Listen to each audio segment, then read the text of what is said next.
Good morning, good afternoon, good night. How's everybody doing today? We are live with ESFL 104. We are on the Xbox side of things. I'm one of your hosts, Frank No Streaming, along with two legends in their own rights. I'm here with Mirko Brokop and the one and only Prioxis. How you doing today, gentlemen? I'm doing good, man. I'm doing good. How about yourself, brother?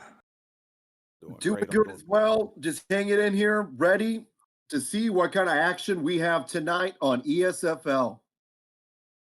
Absolutely. And as you know, this is the highest level of this gameplay, the EA Sports UFC 4 community. All the best of the best gather here. And as I mentioned before, we're on the Xbox side of things today.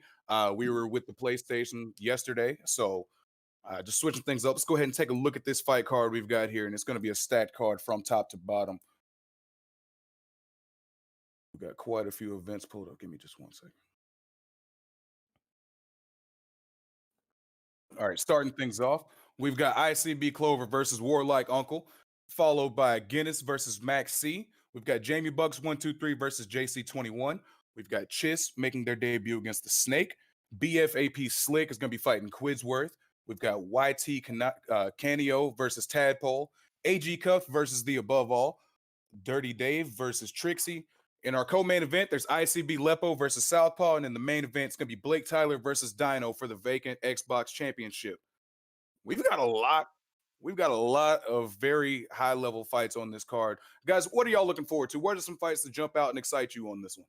The first fight, in my eyes, that jumps out is Trixie versus BlakeTylerr, because both of those guys is literally one of the best players on this game when it comes to Xbox. Trixie is real high pressure. BlakeTylerr can pressure, and he also can play the defensive game. So I'm really excited for that matchup right there. You know, I normally commentate on the PlayStation side of things with ESFL, so I'm not as familiar with a lot of these competitors, but I do know about Southpaw, and anything that he's in is going to be a great match. And I'm intrigued by the guy named Dirty Dave. Anybody with that name, be ready to bring it.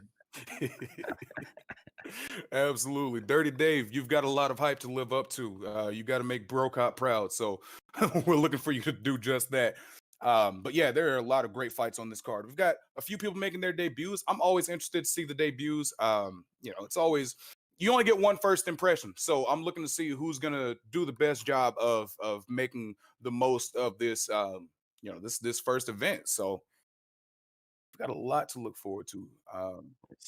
Having said that, it looks like our first fight is ready to go. We've got ICB Clover versus Warlike Uncle. What can you tell us about these guys, Prioxis? I can tell you right now, both of these guys are very high competitive players. I know ICB Clover. I play him a lot in ranked. I don't play Warlike Uncle too much in ranked, but I have played him before. I don't know too much about him, but personally, I know ICB Clover is predominantly a striker, but he will take the fight to the ground and will look to control. And he doesn't really do many submissions, but I do know he has very good denials. And Warlike Uncle, if I'm not mistaken, I believe he can be a wrestler, but he can strike as well. Absolutely. We've what we've got on our scouting report, Warlike Uncle, like you said, he's a solid grappler.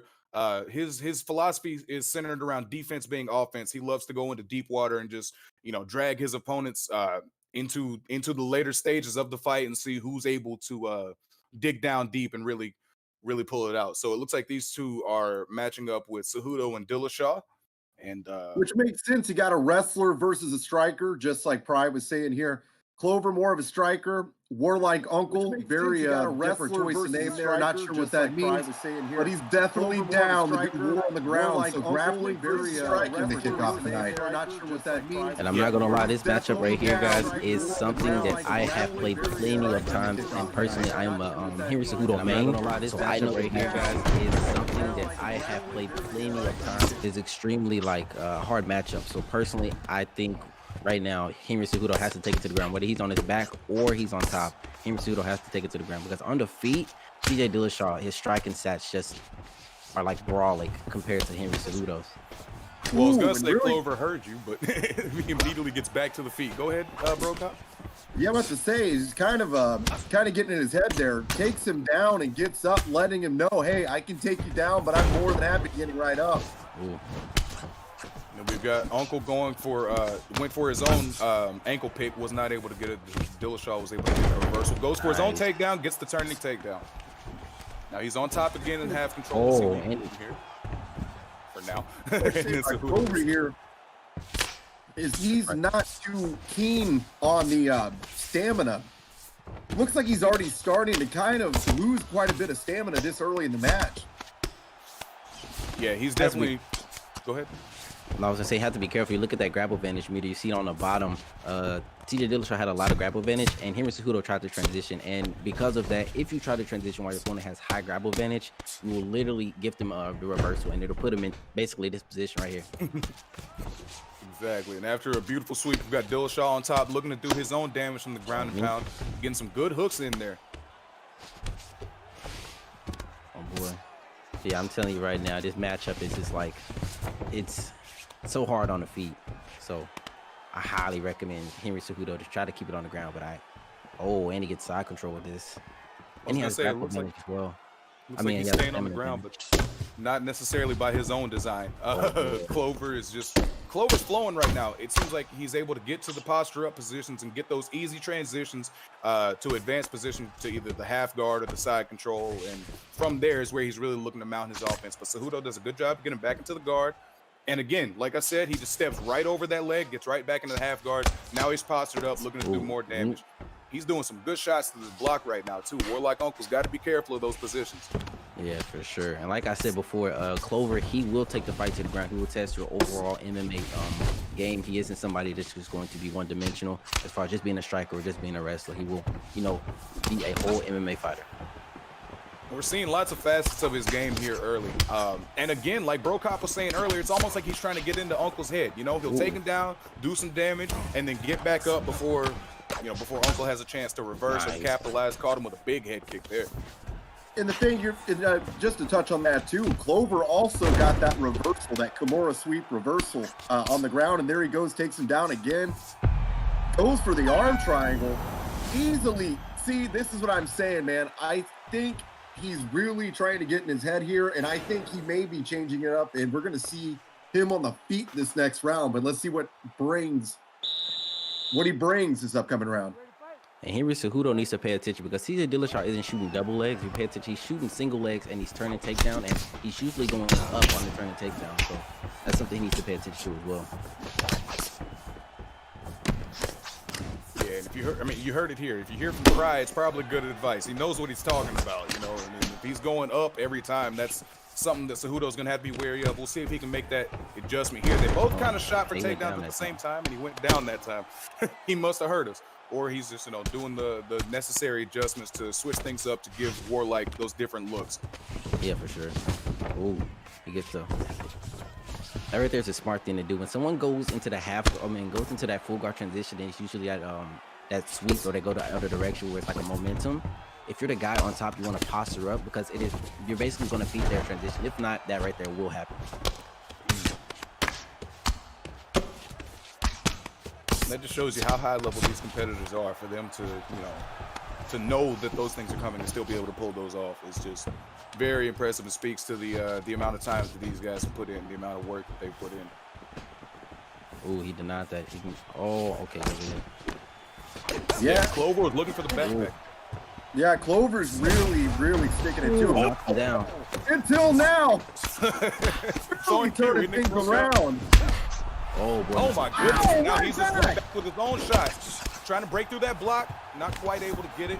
Cejudo goes for the takedown, probably buys it, but he's just out of range, and now Dillashaw is looking to keep the pressure up. He's getting rocked again. And that's two opportunities right there. There's two.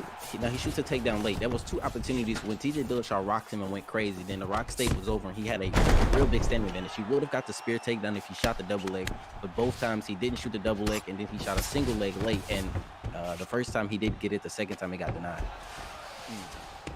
So, from your opinion, it's just a better move to go for the double leg in those situations, just because you can get that spear takedown. Oh yeah, for sure. The spear takedown will not be activated through a single leg. Really smooth back take right there. Uh-oh. He's going for the choke. He denies the rear naked. He denies the rear naked. He's doing a great job. He's kind of riding it out here. Look at the stamina advantage that Henry Cejudo does have on TJ right now. Yeah, that's going to be big going forward. Boom. Rolls him back within the half guard. He And could easily caught in an arm bar or something here. Oh yeah. it's one of those fights, guys. Sorry, go ahead, bro. No, I was gonna say, when it comes to when it's coming down to the later ends of the round, basically when it's 30 seconds in the round, the only thing you have to worry about if you're the bottom guy is your opponent posturing up. A lot of guys will try to deny if their opponent tries to do a different transition, and it's not worth it. If they're in full guard, the only thing they can do is go half. And, from there they can't do any damage. The only thing they can do from there is posture up, and if they go half guard, then they can go to side control, and then that's what you have to worry about. But overall, when you're in full guard and it's 30 seconds left, only worry about the posture up transition. And man, this is a really good fight, but Clover is up 2-0 in my book here. So Oh yeah, for sure. yeah, so I was gonna ask what you guys saw in that round. yeah, oh man, that was a great round. But I mean, Cejudo, also more like Uncle, same guy, gets dropped with 1 second left. It just put that round over the top for Clover in my book. Right. And it's interesting because I feel like to that point he was winning that round until the very last second he got dropped, and obviously that's going to sway the judges the other way. So if you're Warlike Uncle, you don't have time to mess around here. You got to put the pedal to the metal and look at that finish. I'm thinking, I mean, you might have round 2 on one judge's scorecard, maybe, but I mean, nah, he's in my opinion, he's down 2-0. Has to get a finish here. We'll see if he can get that. Nice. Gets the side control Beautiful now. denial. Now he's on He's top of the gonna side have control. to finish this with strikes, because the one thing I noticed is Clover's really good at those denials on those submissions. Yeah, I've also been noticing Clover has pretty solid ground and pound defense as well. So that's not going to be an easy way to get him out of this fight. It seems like, whenever he's in those positions, he's pretty good at, keeping himself conscious. So he rocks, uppercut, leads up, cross, drops him. Nice play, goes to two knees to the body, then go to strike on top, knock him down again. Yeah, this is the TJ Dillashaw matchup right here, and if you pay attention, look at the head health on Cejudo. It's looking real yikes. So two punches and he's basically rocked. Yeah, it looks like Clover's just trying to put the finishing touches on this one. He seems to have things well in hand, but we've seen crazier things happen. He's rocking again. Yep, he's trying to ground and pound. Oh, this might be it. That's done. Oh, nice. He gets out. He survives for a little bit longer. Yeah, exactly. I mean, who knows how much longer he will survive. But for now, he's still going. Really needs to focus on getting a submission here, and is maybe for future reference for Warlike Uncle, work on that head movement a little bit, man. I think that would have saved him a lot of heartache tonight. Oh yeah, for sure. Absolutely. Oh yeah. I think this might be it. Not yet, but like I said, one combination and it's oh nice. He's a little footwork there, kind of there, but I mean, he needs to use way more head movement. Try to down again. He's about to... Jeez. Yeah, it's over. That's it. Yeah, now we got Clover trying to give a little bit of a show. One round straight. That's round. Nice. Yeah, that's it. That's like a death position, man. That ground and pound, that position right there, because it's kind of hard to read the straight or round strike. So it's like you just hope you get the right one, and he got the last one wrong. I think if he would have moved his head right there at the end, it would have been just fine. Even though, I mean, his head was wrong. But yeah, that's just that was a great performance by ICB Clover. There were some moments there in the second round where it looked like he was in some danger, but for the most part, he had things pretty well in hand. Showed solid striking, was able to to keep the dominant position on the ground, keep himself out of danger. Just a good performance all around by ICB Clover. And after that, you're looking forward to seeing what he's got coming up next. I mean, that was, like I said, a solid performance with TJ Dillashaw against a good opponent. I mean, oh yeah, for fellas, sure. what'd y'all see there? Man, I saw a pretty dominant performance. Like I said, with you playing a matchup so many times, you know how it will go. It goes one way or the other. Especially with the TJ Dillashaw matchup on the feet, you just can't compete. It won't happen. You can knock him down, but TJ Dillashaw overall, as the rounds progress, it just feels like you start sinking. So you have to use Henry Cejudo's wrestling ability. But unfortunately, TJ Dillashaw said, "Nah, I'm gonna wrestle you first," and got the better of him in round 1, round 2, and then round 3. He just mink on the feet. Not the mink mop meat. Yeah, it was pretty convincing all the way through, man. I mean, it was a dominant performance from the get-go. Sacrificed a little bit of stamina, but in the end, it really didn't matter. I mean, there was nothing that Warlike Uncle could really do to make a comeback on that. So a good performance by Clover. And just like with anybody, we're going to see Warlike Uncle back on the circuit, and more than likely he'll be, well improved by that time. Like you guys said, some head movement would behoove him. Just one of those things you learn about, whenever you get in these competitive situations, you're going to learn something one way or another. So, just move forward and just keep moving. Speaking of moving forward, we're ready for our next fight. We've got God Ate My Pig versus Proper Steve. I'm sorry, I gotta root for God Ate My Pig with that gamer tag. How do you go against that? These guys, man. And on our scouting report, sorry, they had different names. I got a little bit confused. I'm not that bright, y'all. But we've got a former IXC champion in Guinness. He's 8-0, pressure fighter who's very well-rounded. And his opponent has aggressive boxing with a strong top game and is comfortable everywhere. We're going to see what we get in this matchup. Both these guys have locked in, and we'll see what ends up happening in there. I mean, this is literally the same thing as last match. A predominant wrestler versus a striker that if you strike with him, he's going to sink you. So GSP really needs to get this fight to the ground, look for some submissions. What's his name? Jorge Masvidal doesn't have great submission defense, so that's something he really needs to look to attack.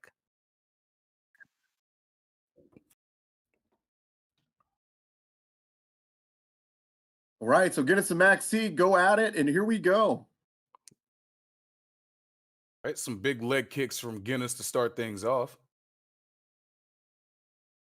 Ooh. Throwing those kicks from a little bit too close for my liking, but, to this point, he's able to get away with it. Both these guys doing some good damage to each other's blocks. Go ahead, broke out.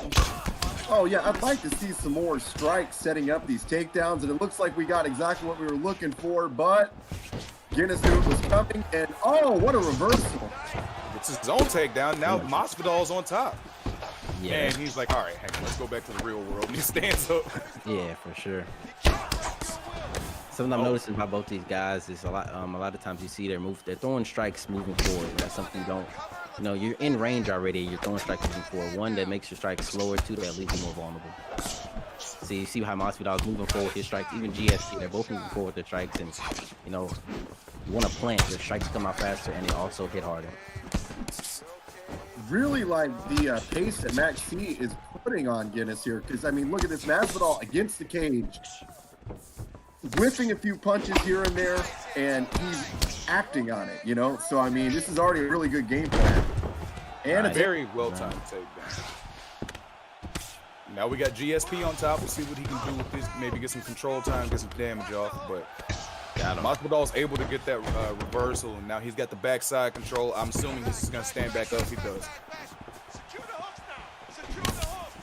Oh, be careful. Throwing kicks in the pocket is such a dangerous thing. Oh, my goodness. Such a Especially dangerous if he's leading with those kicks, trying to get that little slide step, he might walk right into an overhand. He's got to be careful of those. You can walk into an overhand or like a cross lead uppercut, just anything. I've been hit with all of them. Yep. Maybe both. Yeah, that's something I'm noticing about this nice switch kick. Oh, that was pretty good. See, he's chopping GSP legs up. Yeah, it's starting to flash already. We still got a minute and a half left in the first round. GSP has got to either switch stances or check those leg kicks. He's got to be careful with that, man. He could also try to throw maybe like a front kick, up to the face. That's one of the things that's really underutilized. I mean, if you can start timing these, that wouldn't be a bad thing. He looks a bit lost, like he doesn't know what to do. Maybe he's like nervous because the lights is on him, but he's just walking, just moving. He needs to do something again. Like I said, he's GSP. And then on top of that, Masvidal was around the cage. You want to shoot a double leg cancel and to just take him to the cage, you can take the back or, do like a judo toss and put him in like side tail. Yeah, just a lot of options that GSP could capitalize on that to this point he has not done so. There's that front kick right there. If he could time that with that kick right there, it'd be money. Yeah. 10 seconds left in the round. And he's standing in the pocket. He's losing these trades and he's sitting in the pocket. You're GSP. you can't sit in the pocket and trade with Masvidal. It's not gonna happen, not gonna work. Well, we'll see if he tries to change up the approach in this second round. Maybe mix in some more takedowns with those strike attempts. They touch gloves and we're on the way with the second round here. Say there you go. Gotta mix in some grappling. If you don't, you're gonna lose. And right after that, he should have shot a double into a cancel. Right now, shoot the double and cancel. He's throwing strikes, and I don't think he should be doing that. Shoot the double. Okay, Brian's giving right him the there. recipe. Bro, you're not winning on the feet unless you get some lucky catch. You have to take him to the ground. You're George St. Pierre. There you go. Know, man. I don't think that guy's too good on the ground. That was pretty smooth right there, too. If you notice, man, it's only a minute into the round, and look at both their stamina's taking a hit. But Guinness is definitely taking a bigger hit on this. Yeah, if you're Max C, I mean, you just want to hold this position, well, not this particular position, but you want to hold the top as long as you can. You know, just try to flow with him whenever he's making those transitions. But now he's got the back. He's going to try and push him into the cage, it looks like. Doesn't quite get there. And Masvidal returns fire on him. He's a huge left hand. Nice. And another one. That one dropped him. Now he's on top. He's in that death position. Mink. Oh, my. He barely got out of that. Look at that head health. Look at the block. So Again, Guinness has to continue doing what he's doing here. Just lay on it. You obviously want his ground, and see how impatient he's being. Now he's going to give Masvidal an opportunity to get right back up to the feet, and then get. Yeah, he's probably going to get right back up. Oh wow, nice. He got able to get the guard. full guard in time. He's still. I was assuming he was at least going to stand up. That might be a huge mistake by Masvidal right there. I'm not sure why he didn't go for the rear naked choke though, especially with him having the stamina disadvantage. He did some pretty nasty damage to his head right there. If you look at it, man, he's about to go in the red zone again. Right. Damn good work. Go and get back up to the feet. Good get up there by Masvidal because GSP was definitely starting to do that work on the ground. And that's if you're Max C, that's what you're looking for. But obviously, if you're Guinness, you're trying to avoid that position like the plague. So, good job to get back on the feet. Oh, sorry about that, man. You know, one of the things he's really, really underutilizing here, too, is, man, that roundhouse is right there. He's also got a spinning back kick that I feel like could be set up at certain points. You know, Masvidal seems to be walking forward, you know, quite a bit. And I feel like you could back up a little bit and kind of bait him into walking into one of those spinning back kicks. You can see the momentum has completely changed. GSP wasn't as he wasn't looking as crispy as far as striking. He was just walking forward, looking a bit nervous. And now you see Masvidal he's just trying to throw stuff. Momentum is real, but again, look at the fighters again. There you go. See, catching with a counter. Speaking of momentum, it's shifting again. Just like that. Masvidal's got to be careful, though, man. He might end up in one of those positions where he's got him on the ropes but doesn't have the stamina to finish. Beautiful spear takedown right there. I got it 1 round to 1 round at the end of this round here. Oh, yeah. For sure, 1 round, 1 round. Depends on how these guys come out. If I'm GSP, I'm taking it to the mat. Immediately. No questions. You want to mix in a little striking and then blast double.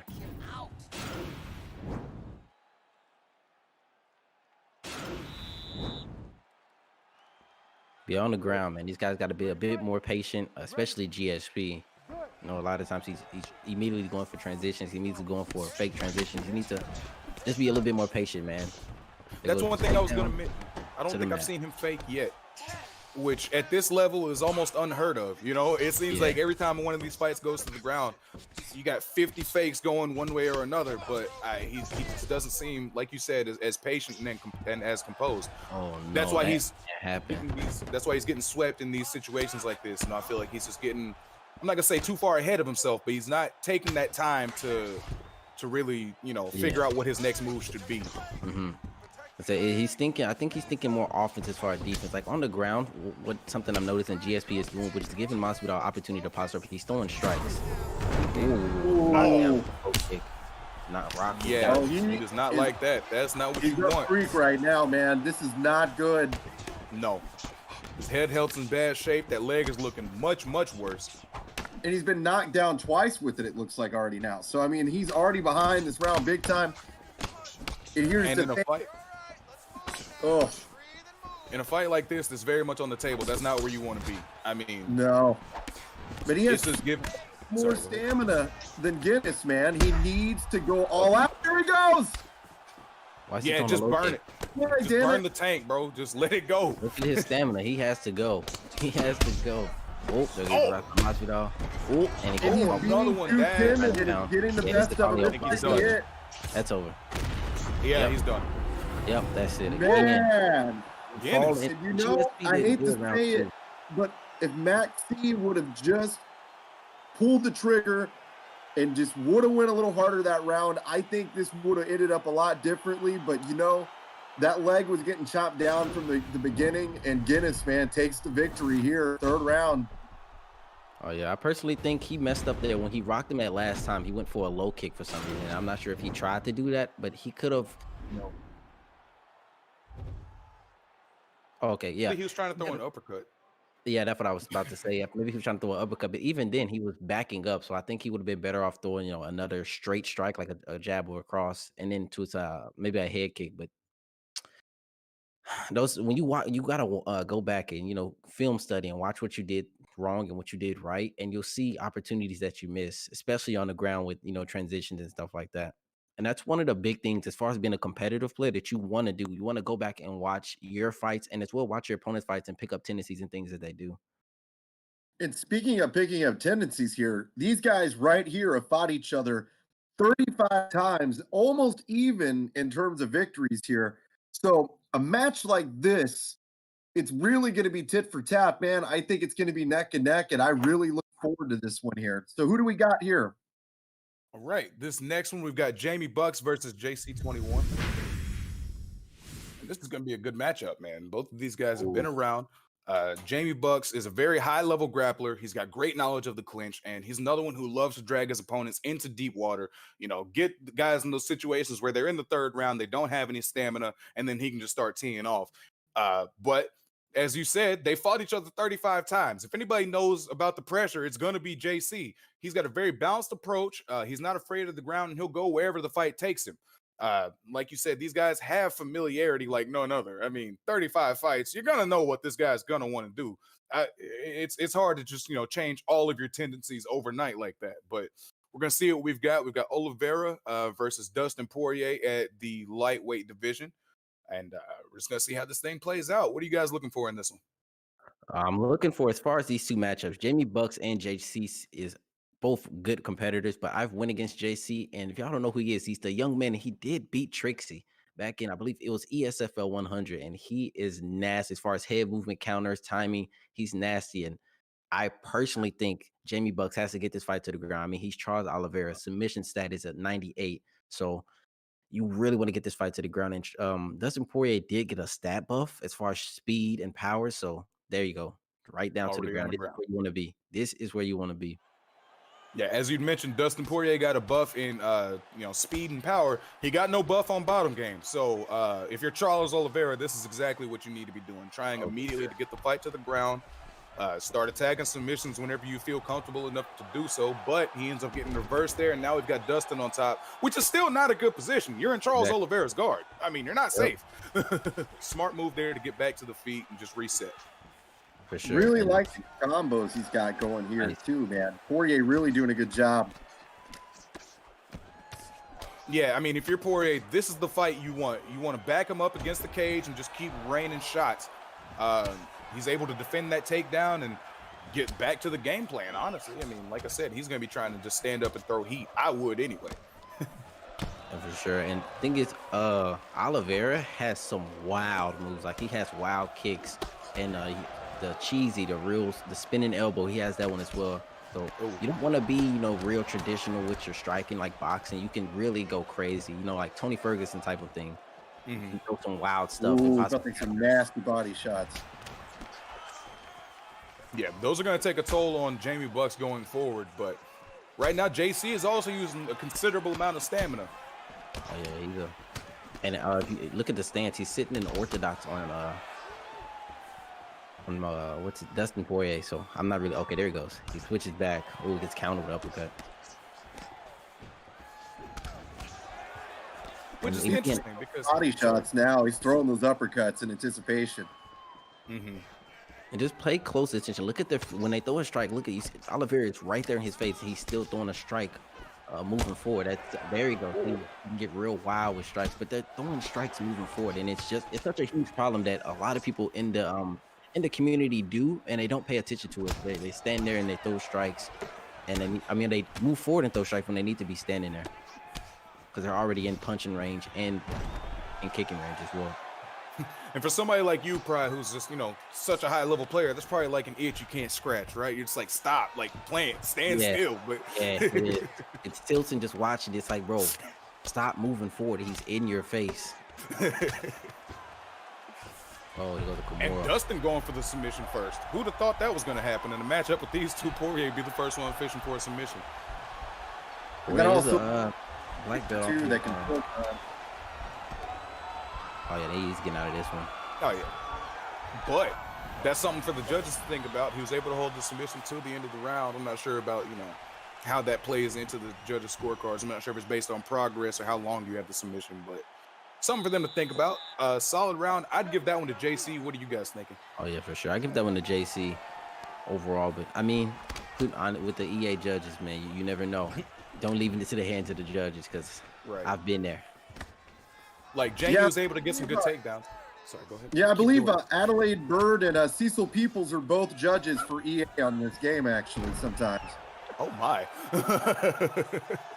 They got both of them? Yeah, they need to unlock that Mario Yamasaki mode with the referee. It's one of those hidden achievements. Yeah. Back into the feet.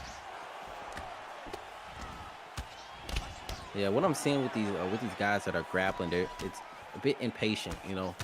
I know the referee will stand you up after some time, but you have time to, you know, work and do fake transitions and things like that. But a lot of these guys are just immediately going for transitions and being real impatient on the ground, especially with someone like, you know, Oliveira. It doesn't take him to get to rock though.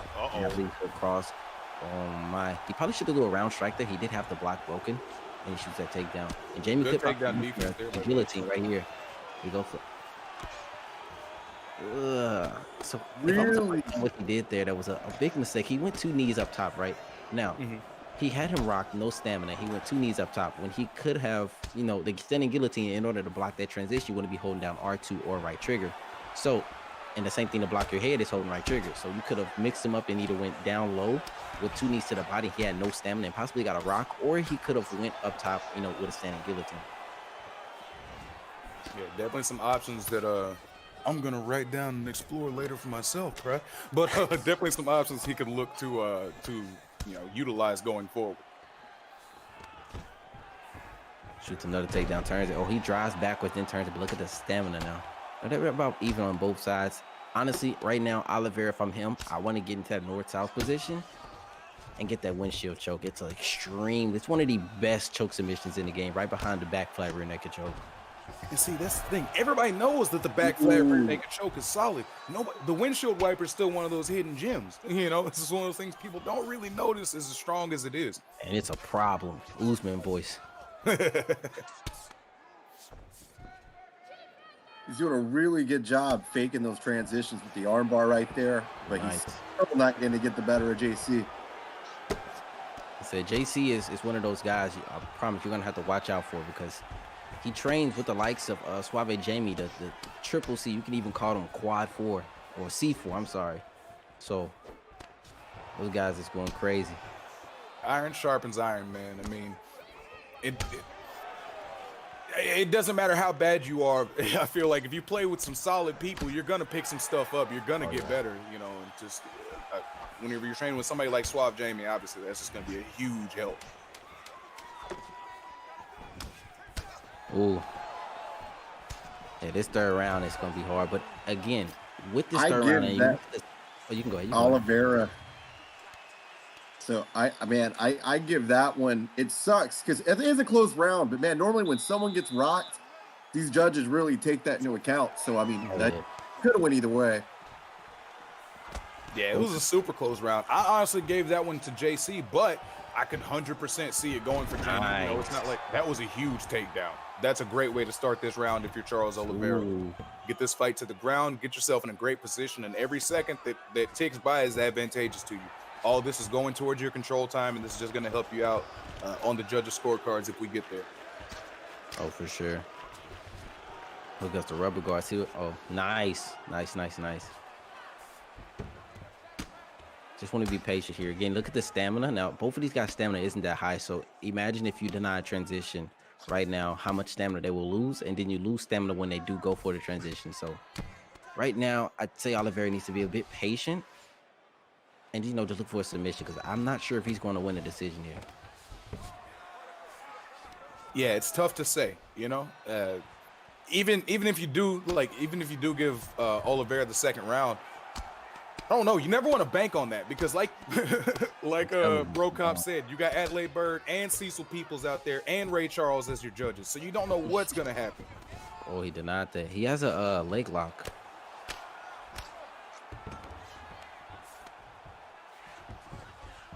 This is a really good position for him. He needs to make the most of this. Oh, yeah. No. And a lot of people, I personally, if I'm any player right now, I personally wouldn't really go for that jumping on the back for the backpack right now because one denial they automatically get out. Versus if you go for the back drag, you can you have options. You can go for the turn and takedown, and then later on in the fight, as you get them thinking about the back drag, you can mix up and then go for the backpack transition. Beautiful takedown. Pride, I love having you here in the booth, man, because you're dropping all this knowledge, and I'm just like, oh, I need to try that later. Oh, a huge front kick. And that's a smart move by JC. Don't go to the ground with Oliveira. You have no reason to, especially at this point where it feels like you're up in the fight. For sure. And a lot of these guys that are using these wrestlers, they're not patient enough. They're rushing, and that's something you don't want to do. Oh boy. Oh no. I'm surprised that he even made it out of that. Yeah, he felt the wind off of that one. I know he did. Seriously in a bad place, man. This is it. Oh man, that looks it's like over. That's it. Oh, JC's got the mount. He's trying to finish this fight. It is over. Oh, good slip by Oliveira. Oh my. He's not out of it yet. The problem is he doesn't have. Why would he get back up to the feet? Now this is a mistake that he's making. Imagine if he gets countered. Yeah, that's a good point. He could have just held the mount there and maybe looked to do some more damage. Possibly could have gotten the finish. That armbar, finish it. Nah, this is a really good match, but I got it to JC, man. He really took over the second half of this round. Yeah, I'd say the same, but we don't know what we're about to see. I done been there. Been there with my hand raised and looking like Cynthia Calvillo. I did that the other day, man. I had a fight. I had 5 knockdowns. Dude had 1 and I lost. Bruh. There's the decision. Looks like we've got JC getting his hand raised as we thought. Hopefully we'll be able to go. Yeah, we get a look at fight stats. And yeah, the 2 knockdowns really kind of sealed it. But yeah, 30-27s, 2 30-27s and 29-28. So a solid victory by JC. That second round, like we said, was a point of contention. One of the judges did see it for Jamie Bucks, but in the end, it turns out to be just a unanimous decision victory for JC, and very well earned one at that. It was a good fight there, guys. And if I'm not mistaken, I've heard somebody say round 2, or I'm not round 2, but judge 2 is like a wrestling judge. Basically, they go off of just wrestling. So really, yeah. And that's one of those interesting things you don't think about, like the fact that they could have that in there, where the second guy is always going to score wrestling more heavily than takedowns, because you do see that a lot. You never know who's gonna what judge sees what. It's just you never know what you got. Speaking of never know what you got, that's what the situation usually is when we've got a debut, and we've got Chiss who's making his debut here. Get a bag, Chiss, to be more specific. He's gonna be fighting against the Snake. And this is like I said, it's Chris's debut. Excuse me, not Chiss. I can't read. He's a dominant grappler with Habib-like pressure. He's very happy to keep the fight standing as well, but he's got a very dangerous opponent in the Snake, who's a great dirty boxer with vicious body kicks and some very powerful wrestling as well. So, we've got Chris looking to just completely push the pressure and just dominate grappling. I like that matchup. Whoa, what's up with this music? Whoa. Uh-oh. Copyright. Somebody's about to get DMCA. All right, coming up next, it is a featherweight matchup between Alexander Volkanovski and Jose Aldo. This is an interesting matchup between Volkanovski and Aldo, though. This matchup, man, it's about them low kicks, man. Volkanovski has a level 5 lead low kick, and Aldo has a level All right, 5 let's get this rear one low kick. started But here. Round one see what they is do, man. And underway. I love these type of And we've got a go striker for who the is a spears. force That's to smart be right there. reckoned with Give him tonight. straight to the Tony mat with draws the a guy who can takedown. do a little bit of everything. And that guy is usually the one that And now, will have you know, the advantage. somebody like Aldo But is we very know solid, what but a he doesn't have high-level the striker ground is. game, the And bottom this game guy that you is want high him to level have whenever as we've Volkanovski's ever on top seen. of you. You Oh, know, yeah. I mean, Pretty good ground. this is not a 19 good situation for anybody, but a great slip there by Aldo to get this thing back up. And now we're back on the feet. Maybe he can get a little reset, see if he can start working those leg kicks in now. I'm wondering when did he? Nobody. There we go. So I'd say when is somebody gonna throw a low kick, but he did throw the low kick, and he kind of got a countered for it. It didn't do much damage because he was in a pocket and got hit with a rear hook. Yeah, we'll see if that dissuades him from using that weapon going forward, or if he's just going to be more selective about when to set it up. Let's see again.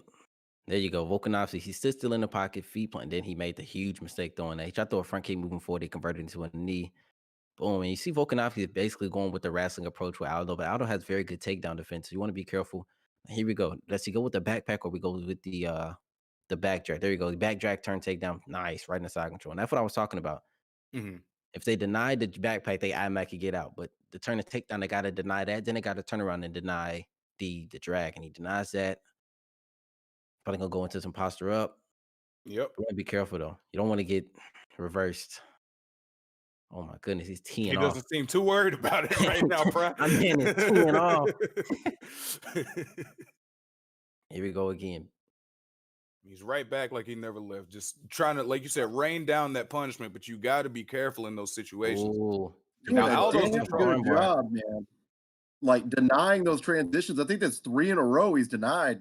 Oh my gosh. He and personally, I think he should have went for that armbar. I know Volkanovski doesn't have great submissions, but I mean he has a huge stamina disadvantage. It's 3 minutes, 4 minutes. Shot, oh my right? goodness. Me. He's just, oh my goodness. He is laying down punishment from this top mount position. And if you're Aldo, I mean, obviously he is trying, but you got to get out of there, man. Like, oh my God. Look at his head health. This man is getting mopped. Oh boy. Cruiser. Okay, he gets out. He hit bumps him out though. That was nice. That's very hard to time. Yes. I don't know why. My timing on hit bumps, garbage. But when I play against random people online, their hit bumps be like immaculate. I don't understand. Aldo is getting smashed. Yeah, this is not the fight that the Snake wanted in the first round. He's going to try and make it to the second and then implement his game plan from there. He's able to get up and to continue to march forward here to end the round. But I mean, this is a very dominant first round by Chiss here. Chris Chiss, get a bag. Him, Volkanovski. He's doing good. Man, that was pretty dominant. Man got smashed. Could a case be made for a 10-8? Yeah, I don't know. With the new update, they kind of changed the way the 10-8 works, so I'm not sure. But Yeah. I mean, if I'm a judge in real life, I'd say that's a 10-8. He literally just got mollywopped on the ground. And look at Aldo's head health. I think it's only a 10-9 more than likely, since there wasn't technically any knockdowns or any type of like health events. So right. And he's trying to continue to just Marshall. Oh, he denied it. It's the Marshall mind right there, man. Good slip there. And Pride, if you're the Snake, what are you looking to do going forward to kind of change the momentum? Because right now it's one-way traffic. So what can he do to kind of get things going back his way? Well, one thing he could do is try to maybe time a counter with the front kick going up as he's trying to shoot the takedown. But yeah, like that. See, he's trying to shoot the takedown. But all in all, I'd say maybe try to pressure. Oh, nice. Or go into your own. Beautiful. That was very well done. Something gets the denial. And he gets the denial. The arm triangle is there, and he doesn't go for it. Maybe Aldo doesn't have an arm triangle. It didn't look like it did. And he gets back. Oh, no, you gotta be kidding me, man. That was a great spot. I don't understand why. A lot of guys, you're using a strike. You're not having much success on the feet. So take advantage while you're on top, and maybe get up when you feel like, okay, this guy's about to get into a position where he's about to put me down. Why would you get up in that position in side control? Like, stay there, hold him there. Yeah, I mean, that's free damage he just gave away. Whenever you're inside control, you can do so much, and you're not really in too much danger of anything coming back your way. So, like you said, Pride, it would have behooved him to use that position more to his advantage. But now they're back on the feet. He's trading in the pocket and looking like he's starting to feel a little bit more comfortable.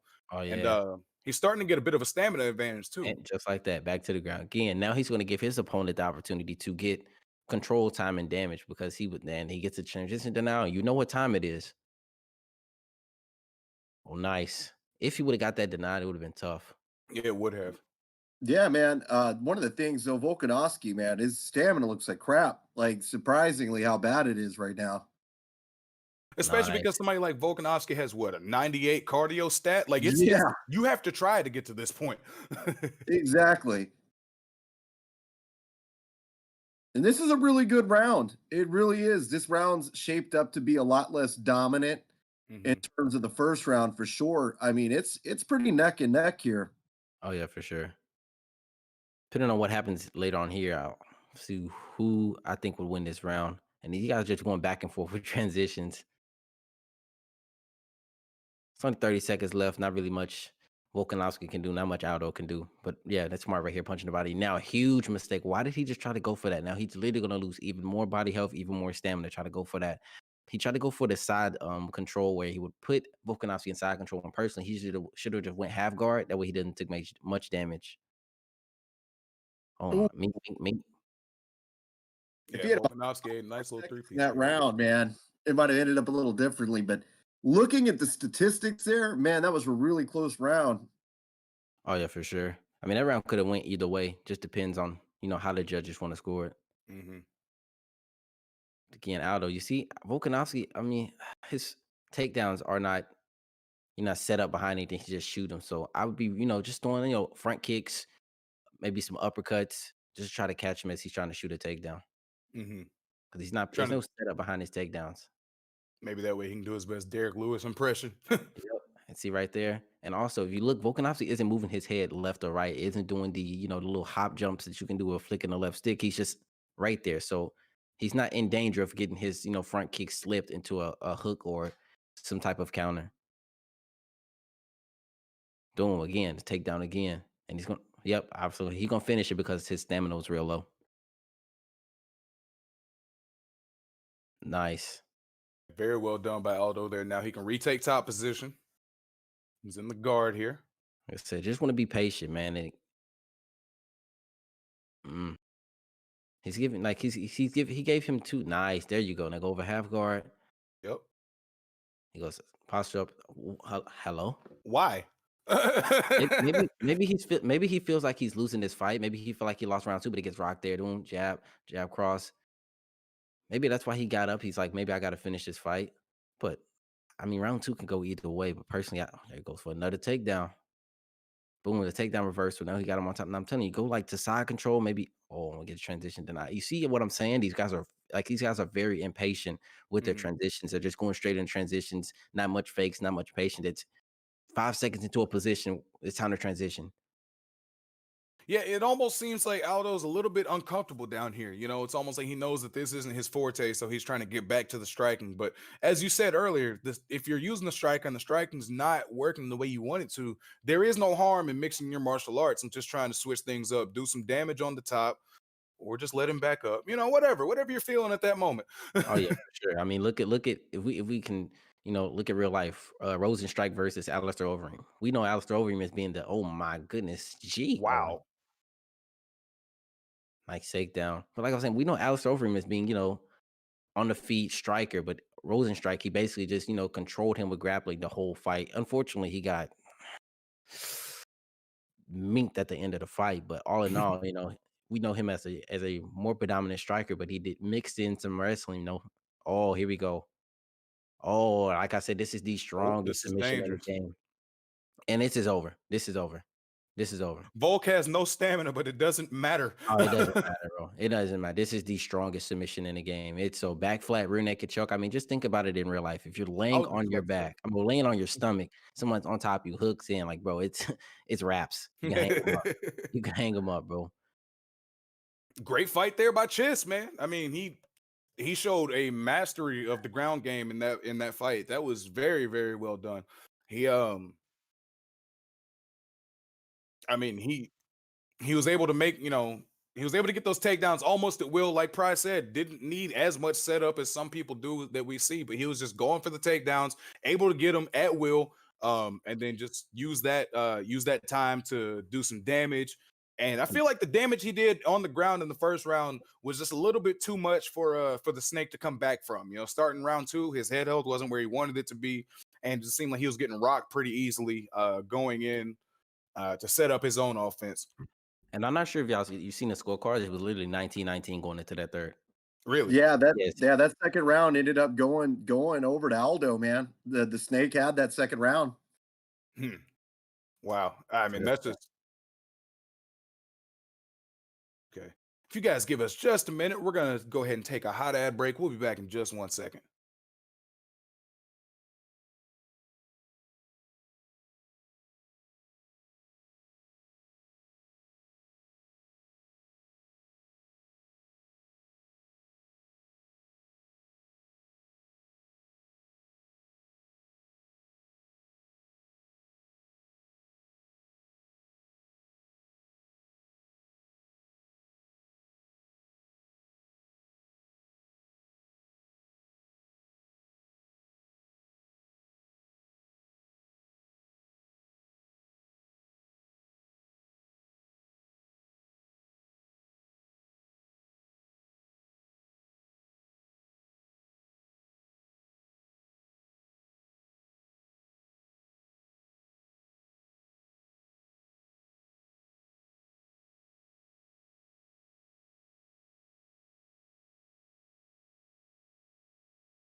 And we are back live Sunday night ESFL. Yes, sir. We are back, and we are getting ready to go into the second half of our card. We've had an excellent show so far, and looking forward to getting right back to it. We're on the 5th fight of our card, and it's going to be number 11 ranked Slick Colt taking on Quidsworth, making his his ESFL debut. My letters got mixed up. Slick is known as the people's champ. He's got very aggressive ground and pound with super unorthodox stand-up, just a very well-balanced fighter. And on the other side, Quidsworth is a striker with good boxing, a karate base, and considers himself fairly balanced. So this is, well, let's just call it what it is. This is a very difficult test for somebody making his debut, but Quidsworth believes that he's got all the tools necessary to go out there and get that victory over Slick Colt. I will say, I mean, he reached Division 20 in Season 5, so he obviously knows a little bit of something, and you can't count him out. No, never. I mean, especially him making his debut against Slick Colt. So maybe somebody knows something. Maybe he's about to come out here and spark Slick Colt. right. I mean, Somebody knows something we don't know. Yeah, exactly. Slick Colt is known for being more of a grappler. I'm not sure with him going with this mix-up with the boxer powerhouse, but what's he gonna do? I don't know.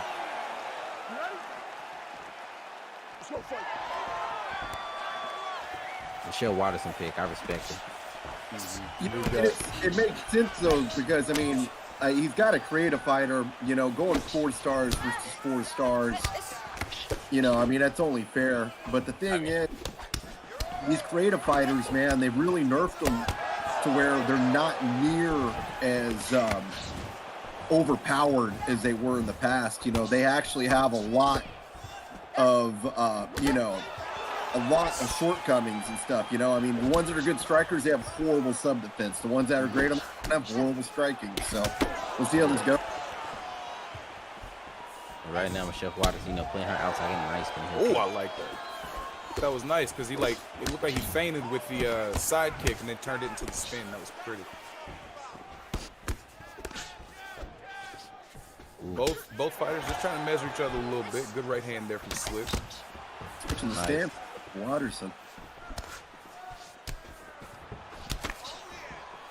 And usually, if I see somebody switching stance, trying to fight in an open stance like this with a fighter who can switch well, you usually look for them to open up some body shots. You know, those body kicks seem to do more damage from the open stance.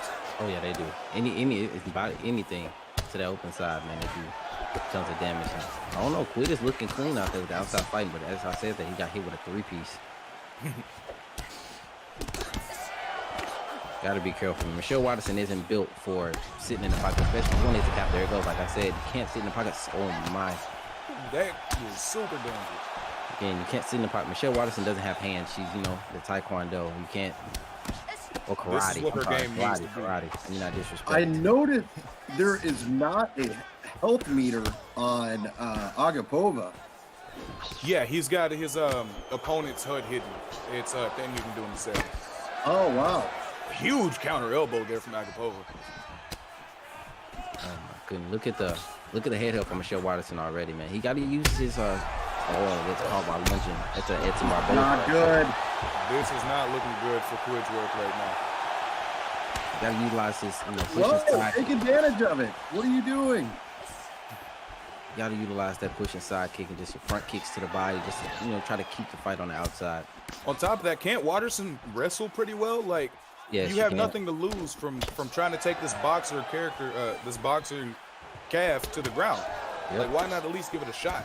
I don't know. I mean, again, we gotta remember it. It's his debut, so it's different, man. I remember my first debut, bro. Like, I didn't think I'd be nervous. Like, oh, it's just a video game, and you're like, why am I nervous? Like, I'm talking about hands cold. I literally put a hoodie on, turn the heat on like 70, hands still cold. Like, bro, it's something different, man. It's different. I remember my first karate party.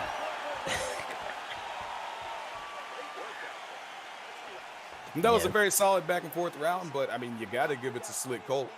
I mean, doing some damage with the hands on the feet. For sure. Michelle Watterson got to recoup, man. Use your outside strikes. You didn't see anything from Michelle Watterson as far as karate. She did throw a couple of pushing side kicks that didn't connect, but all in all, no front kicks to the body, stuff like that. I mean, you got to. You go ahead. I was gonna say, it seemed like she started the round off using those kicks very well, and then it seemed like once Agapova started getting closer and pushing that pressure a little bit, it's almost like she, I'm not gonna say forgot, but like, you know, started going away from that in lieu of looking for something else. Yeah. And something a lot of players don't utilize, including myself, I don't utilize it enough. When you're using someone that has very high footwork, I know it feels like opponents can stalk you, but if you don't block, you actually move pretty fast. Like, even though somebody throws a 2-piece, right? And both of those strikes hit your block, and you continue and you let go of your block and walk backwards, a lot of times you will actually be able to evade that strike because you're moving faster while not blocking. No, see, I did not know that. I tried to use the post block, but I ended up just taking a lot of damage like she just did right there. Oh man, this might be it. This is not looking good for Quidsworth. Oh, but Slick stands back up. Is that going to be a mistake? We'll find out shortly. Oh, this doesn't look like it.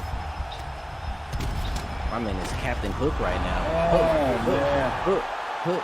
Quidsworth had to walk the plank. Yeah. We're going to take a quick look at some of these highlights, but well done by Slick Colt. I mean, just looked incredible on the feet. Oh, hitting the dance move. Oh. Yeah, the Agapova calf came to play, man, for real. Slick looked, well, you know, Slick. I tried not to. I tried to find another word. It just didn't come. But just able to get some good work going there with the hands.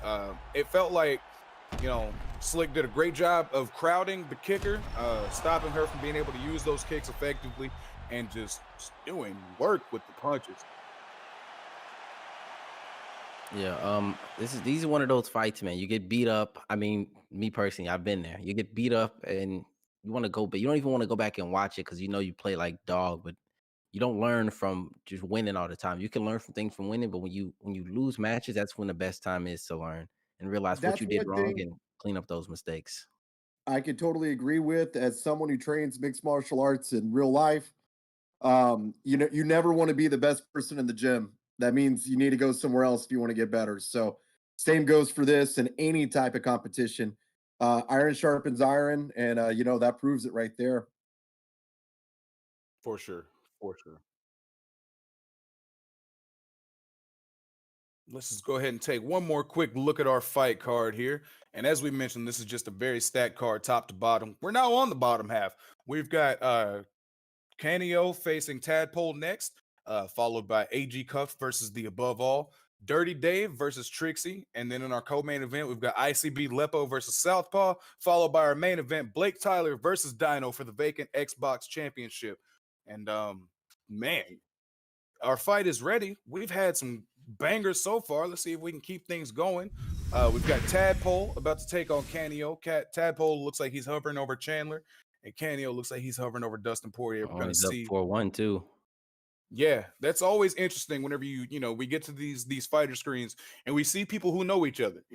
Sometimes that does let you know kind of how the fight's gonna go. Other times it's just something that's gonna light a fire under one guy. Who knows? Maybe they started off 4-1, then turned off rivalry, fought 30 more times. You never know. So we're gonna see what the end result is gonna be here shortly. Whenever we get these guys into the octagon, actually ready to do this thing.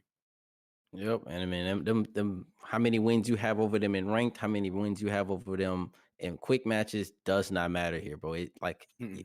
you'll play a certain way in quick match, and then you'll jump in the ESFL and you'll play a whole different way, and you'll go back and watch and be like, bro, what was I doing? And it really be like that. I mean, me personally, I can go back to season 1. I can't remember his name. Quick match or ranked, I usually get the upper hand, but in ESFL, he literally beat me 2 times. Both times, smacked me. It happens, man. It happens to everybody. It happens to Proxys. It happens to everybody. That's the Yeah. proof right there. These Yeah, we're boys just come waiting ready on up. these guys to lock in. Exactly.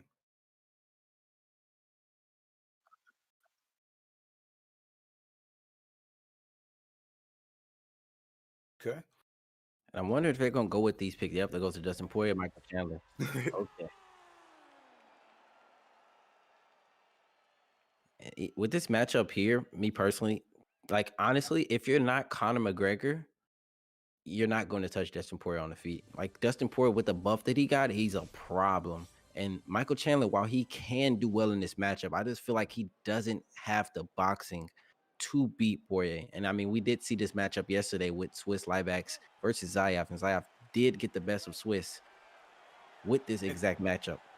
I feel exactly what you're saying, Pride. I'm a Dustin Poirier main, and I've used Chandler quite a few times, but I don't feel like he has the boxing stand up, like you said. And I honestly don't feel like he has the cardio either. That's one thing that's you don't think about Dustin having a ridiculous gas tank, but he does, especially in this game, man. He's one of those guys who hits just as hard in round 5 as he does in round 1, and that's real life. I mean, he's just able to do that. Going for that Straight off the takedown, Chandler bat, gets the Dustin made a huge mistake. You see, he's in an orthodox stance. It's not a stance you want to be sitting in, especially on No. Dustin Poirier with a switch stance. Is probably like, I'm not sure what. Oh, catch with a counter uppercut, 2 body shots. Then he get hit with an uppercut. Nice.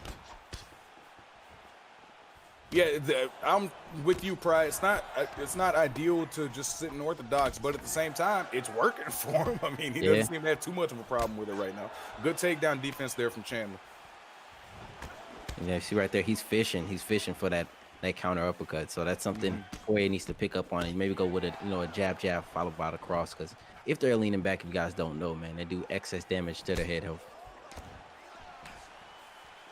Yeah, and you see a see lot right of there. people. Yep, I was gonna say you see a lot of people in the ESFL specifically leaning back a lot because they're looking for those pull uppercuts. They're so deadly, man. Like it's hard not to try to go for it, but like you said, you got to pick up on that early. If you see somebody leaning back a lot, you can catch them with those straights as well. Yep. So I want to see if he picks up on that, because that's the thing about these fights, man. You want to adjust to your opponent what they're doing, because when you play ranked, it's different. You can go in a match and do the same thing over and over and over again and possibly get wins. But when you go against someone that makes adjustments and like, okay, he's doing this, let me do this to counter that, and you continue making those same mistakes and you don't realize it, you wake up like Curtis Blades. Yeah. And I was just about to say that Chandler was doing a good job of backing Poirier up against the fence, and Poirier was going to need to do something different. And as I was about to say that, he shot the takedown and got it. So that's another good adjustment. Something else to give Tadpole to think about, I mean, if you're fighting against Dustin Poirier, 9 times out of 10, you're expecting him to just come out here and box you. That's what you're waiting on. But whenever he starts throwing in those takedowns, just something that can take you off guard. And if you're off your rhythm, that can set you up for downfall. Oh, for sure. And another thing is people fall in love with the hands of Chandler. I mean, I know he did spark Dan Hooker, but he is a wrestler. Right. Like, not many people use his wrestling, while he has very good wrestling credentials and very good wrestling stats in his game. But right now he's being side controlled, smacked with knees. Okay, nice. He goes here. If I'm being honest, I wish the knees to the body from side control got a bit of a damage buff, because those things are just disgusting. But I feel like they do almost nothing on this game. And also there's a lot of openings there too. It's like you throw 2 of them and then, your opponent's basically on their feet again. It's like there's kind of a longer gap with their strikes.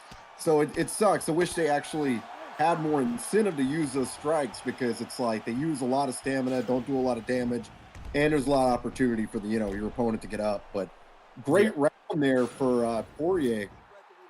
And just to go back, go ahead. Sorry. I don't know if you guys notice about the side control, but basically, if you throw an elbow, as the defender guy on the bottom, you have 3 options. You can go sprawl, you can go half guard to the side, and then you can go half guard up. If you throw a elbow and you're the bottom guy, you can transition up. But if your opponent throws a knee, you can only transition left or right. You can't transition up until that knee animation is complete. And that's why a lot of times people spam knees to the body. That makes sense. That's something new. But I'm kind of with Bro Cop. I wish they had a little bit more, just because I feel like right now they're very high risk, low reward. Oh no, for sure. They could use a buff for sure.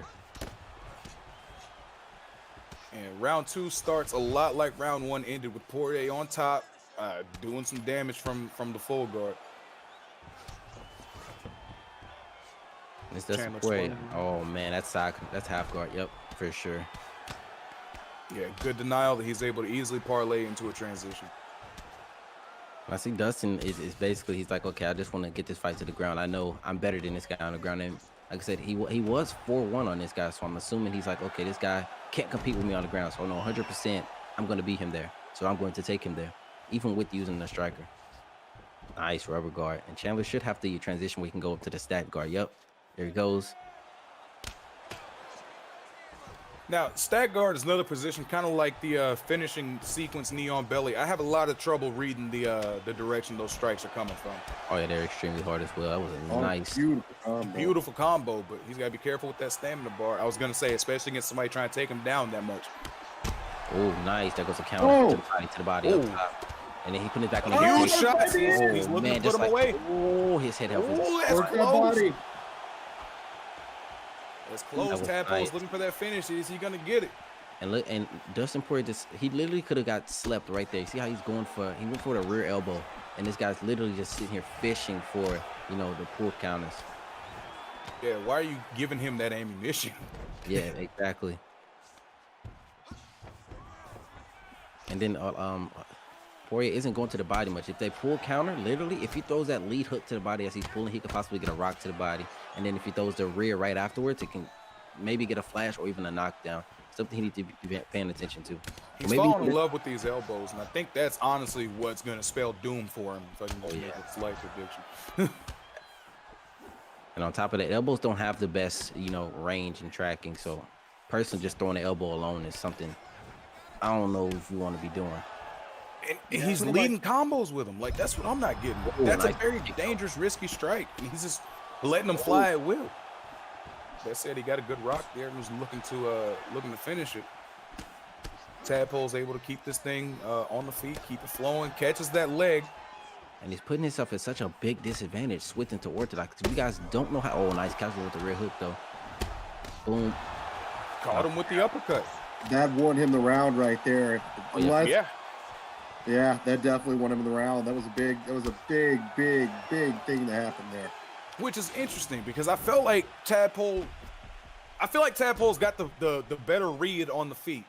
He's just got to stay there because it seems like every time he's starting to get something going, Poirier is able to take him down and get some ground control time, maybe do some damage there. But on the feet, I feel like Chandler definitely has the advantage right now, especially just I don't like those elbows, man. Like he's throwing it from outer range while moving, and that's so dangerous. But I kind of can see maybe why he's throwing the elbows because Chandler is being a bit proactive on his head movement, trying to just oh boom, and then I'm gonna hit you with this counter versus being reactive. And if you get hit with an elbow while slipping, you know the damage it can do. That's true too.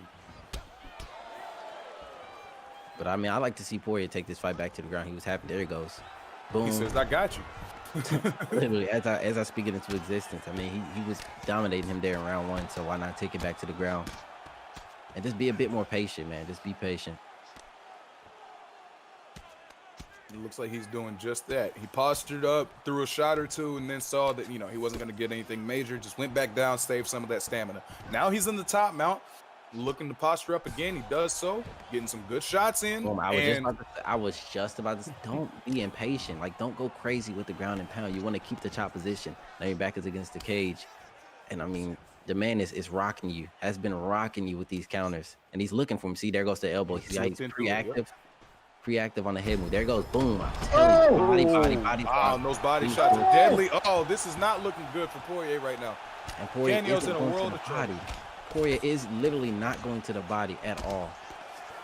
And if he goes to the body with the lead hook and then the rear hook, literally could possibly get a body right because he's leaning backwards. And he does it again. This is what I talk about. Beautiful. Making the same mistake over and over and over and over again. Tadpole takes the win, man. And I hope he goes back and watches this and realizes the same mistake that he made. Cody Garbrandt. He's literally Cody Garbrandt. He thanks him. He thanked him. Oh no! You hate to see it. Yeah. And like Price said, he just the same mistake. I mean, that was a great performance by Tadpole. He made all the adjustments necessary. Was able to keep getting those pull counters. That was. And then we can refer back. It was 4-1 on the end of Dustin Poirier. Correct. And he gets in the ESFL, and you see what happens, man. It happens, man. The nerves. I'm telling you right now. I guarantee if most of these guys after this fight, the next fight, their hands is literally probably shaking, bro. It be like that. It takes you back to it. Like if anybody plays sports, man, your hands before a game, you be so nervous, and it's the same thing, man. It's the same feeling. It's the same thing, and just imagine. Right. And we're going to see how well these next two can deal with those nerves. We've got AG Cuffed versus the Above All. AG Cuffed is 1-0 this season. The Above All is 0-1. He is stepping in as a short notice replacement for Peyton. Now, we all know Peyton. If you're stepping in as a replacement for Peyton, you got some big shoes to fill. Yeah. And the Above All is looking to do just that against AG Cuffed. AG Cuffed. Yeah, that ping was like 227. No, it jumped to 400. 400? Oh, my God. That ping jumped to 400. It's 76 now. Oh, the 600. Maybe it's just a location thing. What the hell? Maybe it's just a location thing. We're just going to see how it goes whenever they get into the fight. What we've got on these fighters, AG Cuffs is a well-rounded fighter, super dangerous and strong on top, and we'll see how that goes with the with the ping, how it is. Once I feel like there's a certain threshold. Maybe once you get over like 150, those denials just don't go the way you want them to. And then once you get up to like 200-300, then you're like, all right, what are we doing here? This is gonna be a tough one right here. If I know if this is the person I'm thinking of, I know he likes to pressure hard, above all with the Max Holloway pick. I mean, he's Max. We know what Max is coming to do. So, yeah, wrestle. Well, the tension ain't is gonna be no palpable as this wrestling. fight gets underway. Ain't gonna be none of that. See how this matchup plays out. Definite striker on one Starting side. things against off with the another guy body who kicks, really trying to keep some And in space. those situations, normally the guy that's more well-rounded will be the one. Max that will Holloway, man, find you don't success. want to go wanna toe to see toe how with this- Max. I'd rather Volkanovski just mix it up with the wrestling, with the striking. You know, Max Holloway doesn't have the best leg health, so there it goes. Yeah, Max Holloway doesn't have the best. Oh, nice, get hit with a Yeah, that 3, was a 4 beautiful piece in the combo. pocket. While throwing a kick. I mean, I'm surprised he didn't at least come away with the rock, but then you remember Max's chin, so you're like, all right, yeah, Yep. okay, I got it. Hey, that also got a buff. Oh my, he got. There he goes, throwing a kick Oh, again. oh. Throwing kicks in the pocket is such a dangerous thing, and a lot of guys make the mistake over and over again until you realize it. Until it will take enough times that you get knocked out because you're throwing kicks in the pocket for you to realize. And if you never realize, I mean, Cody Garbrandt. And here's one thing too. I mean, look at this. I mean, if you watch this fight, as as we all here are, I mean, Holloway is just backing up for the most part, keeping distance, and he's waiting really for Volkanovski to go in. And the thing is, he's been knocked down now. He needs to be more aggressive. So, I mean, for AG, man, I would just almost just kind of chill the rest of the round. If he's going to be backing up like that, there's no reason to fall into his game. right. And then Go ahead. I was gonna say with this matchup, I mean, Max Holloway just got a buff through his cross. His jab was always level 5. His cross was level 4.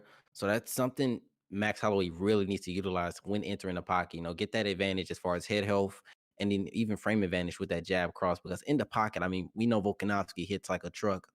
So you don't want to be, playing defensive, waiting on your opponent when you're Max Holloway. Max Holloway doesn't let his opponents, dictate the pace. He dictates it. So that's something he needs to be utilizing as well. Absolutely.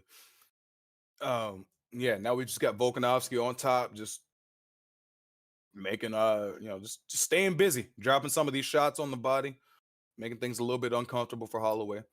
Nice. I Oh, like that. Yeah. nice That was scramble good back defense for the by takedown. Holloway. Oh my, he missed that, Ooh. got caught, uppercut, And lead now it's hook. looking Oh, bad. he misses it. Yeah, he's throwing these kicks, man, way too wild kicks. I mean, you're Max Holloway. You can throw those kicks, don't get me wrong, but I mean, just box Volkanovski up. Literally walk him down and just box him up, man. Right. You don't See, have yeah, to be fancy with the feet. you can throw those kicks. The problem is he's so deep in the pocket that he can grab change when he's throwing these kicks. Exactly. Gets a nice body switch kick there whenever he caught him walking away. But Volkanovski is just putting too much pressure on him right now. Ooh, if he ducked that, it would have been night-night. And he rocks him with the double knees. See if he goes to the body. Oh my! Now here's my question. Here's my question, because this Okay. fight's possibly over. Why did Max Holloway stay in the pocket there? The fight. Oh my! He got saved by the bell. Why did he You stay in gotta the be pocket? kidding me. He literally just stood there. I'm Wow. just huge mistakes. People make, man. It's the small mistakes. Like you can make a mistake round 1 against somebody, and the rest of the fight's over. Especially when it comes to the highest level. I mean, we're in the ESFL, so this is the highest level. You can make one mistake round 1, and that can dictate the rest of the fight. Yeah, we've seen it. Go ahead. Yeah, if I were Max Holloway right here, I'd be laying that pressure on big time instead of being on his back leg and just wheeling back and then just kind of coming in when he needs to. His opponent, I mean, AG's losing stamina as we speak, man. He really needs to capitalize because you don't win fights running backwards unless you're maybe Lyoto Machida. Basically, or maybe even Stephen Thompson. Yeah, that's another good example. Karate. That's the only thing. And I mean, no offense. I mean, it's not a karate fighter here, man. Oh, that's it. That's it. Oh, my knocks him down, ground and pound, but he up kicks him.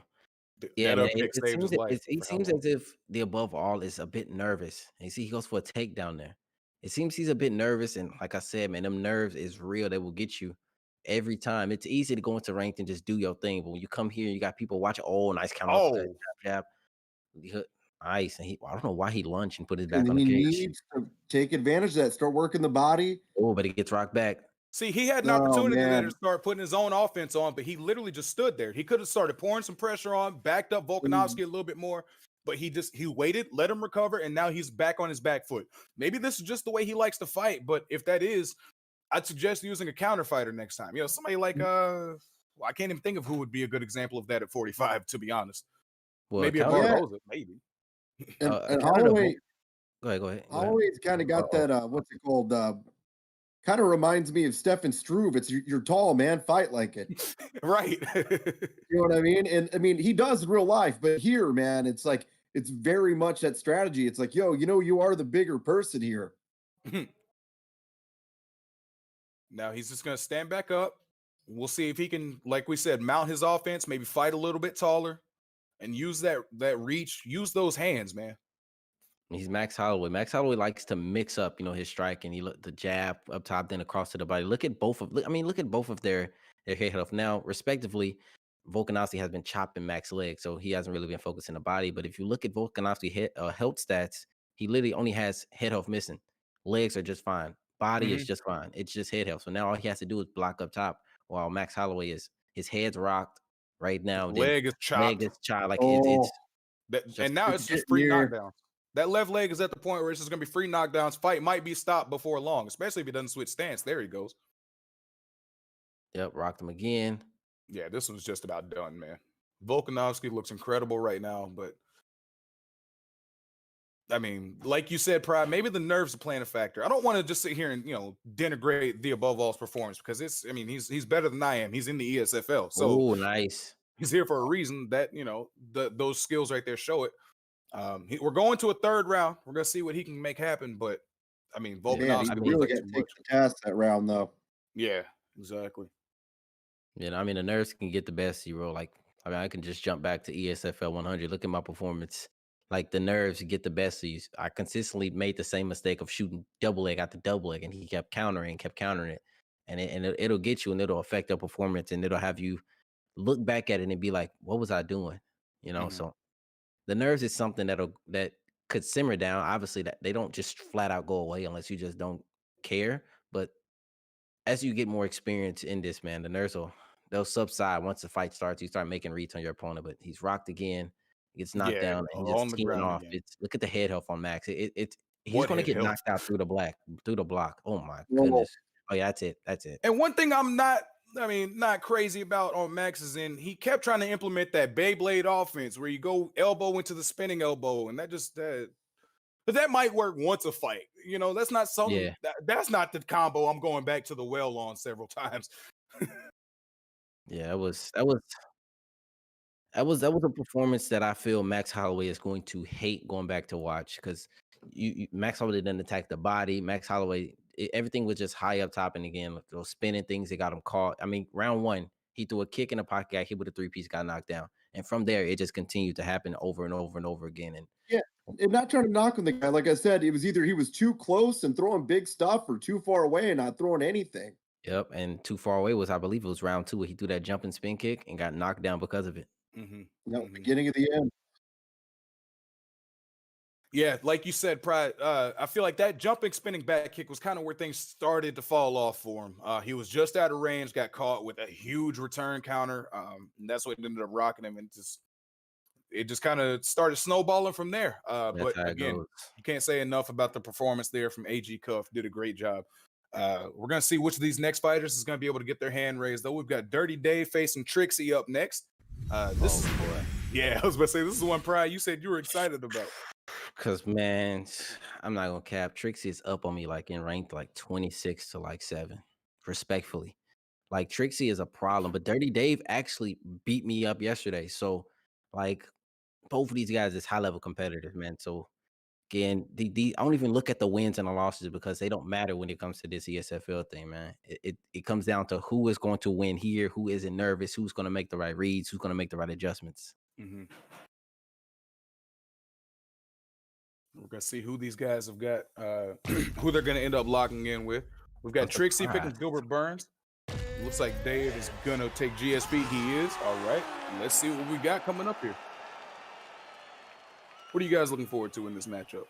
I'm personally surprised Trixie with his pick, but I'm not surprised because Trixie is basically counter picking here with the GSP because Trixie maybe feels like, well, I mean, Gilbert Burns, even on the feet, can rock GSP due to his chin. And then you take it to the mat, and we all know the jiu-jitsu of Gilbert Burns.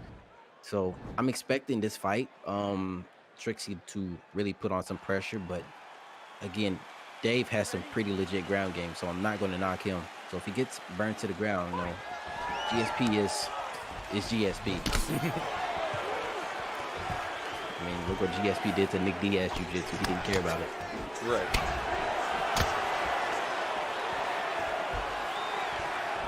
Just starting things off. Both of them trying to find that range. Both of them looking for that leg kick. They're both a little close throwing it, though, so it didn't do as much damage as it could have. Yeah, you see, as we get up, we're going to get up higher into the card. You're going to see, you know, the levels. And it's going to elevate between these fighters. The mistakes are going to be less. The, you know, people taking advantage of their advantages is going to be more. Yeah, up here, this is, you know, the part of the card you usually don't have to worry about somebody underutilizing somebody, you know, like, I don't think we're going to have any problem with GSP not grappling in this fight. I don't think we're going to have any problem with Burns not attacking submissions. Like, everybody up here knows what they're doing and how to do it. Exactly. And right here is something that me or anyone else, you know, high-level players that do. You see, he's just attacking the body. He knows if Gilbert Burns goes up, he can deny it. Even though the grabbable advantage bar is full, the transition still is a bit slow. So he can deny that, and he's been attacking the body, just doing some damage to the body and doing damage to the stamina. And on top of that, something smaller that you don't really think about, all that's doing is just shooting up his total strikes. He's just creating a gap there on the scorecards. Yep, exactly. I mean, it's 3 rounds, but the body health can build up. And you see, he did land that kick to the body. Nice, there goes the Beautiful counter. reversal. I caught that one right there, the Marshall Mine, man. He hit me with that 4 or 5 times. ESFL 100. Oh, that's actually one of my favorite takedowns in real life. Actually, it's just a good old-fashioned body lock. Someone trying to go ahead and take you down. If you could wrap your arms around them, get your knee behind their thigh, behind their butt, take them right down, man. Just use their momentum against them. Really good work. All right, so here we go, man. Now with the back, I mean, Gilbert Burns, GSP also does not have great submission defense, but I expect him to be camping on that denial with the rear naked choke. Oh, yeah. I feel like both of them are just waiting on the other to make that first mistake, and then Burns just decides, all right, let's go ahead and get into a different position here. Takes him to the backside. We're gonna see what he can do here. And this position is deadly as well. You see how much damage. His whole block going, half his head health gone. He could literally posture up again. Oh, denies the transition. Is he going to try to take the back, or is he going to posture up? Right here. I was going to say, neither's a good position for GSP. Now he's on top in the full mount, so it's out of the frying pan into the fire. GSP is still not in a good position. Oh, yeah, for sure. He pops able up. to get to the half, go over the side. Oh, yep. I'm surprised he didn't go over to the side control there. Me too. Maybe he just anticipated a lot of the head movement. That's why he was throwing so many hooks in there. I mean, a few of them got through, so. Another posture up. Maybe he just wanted to posture up and do some damage with the posture up. Oh my goodness. Oh, there goes the reversal, but it's not much time left, and then he's probably going to be camping on the posture up. Oh, he doesn't. Oh my goodness. Oh, he's taking some shots. Yep. GSP. He said, it's my turn. But yeah, round 1, I'd say went to Gilbert Burns, especially with the ground control and the ground and pound. So, I mean, who knows though? Yeah, man, you just don't know sometimes with these judges. You never do.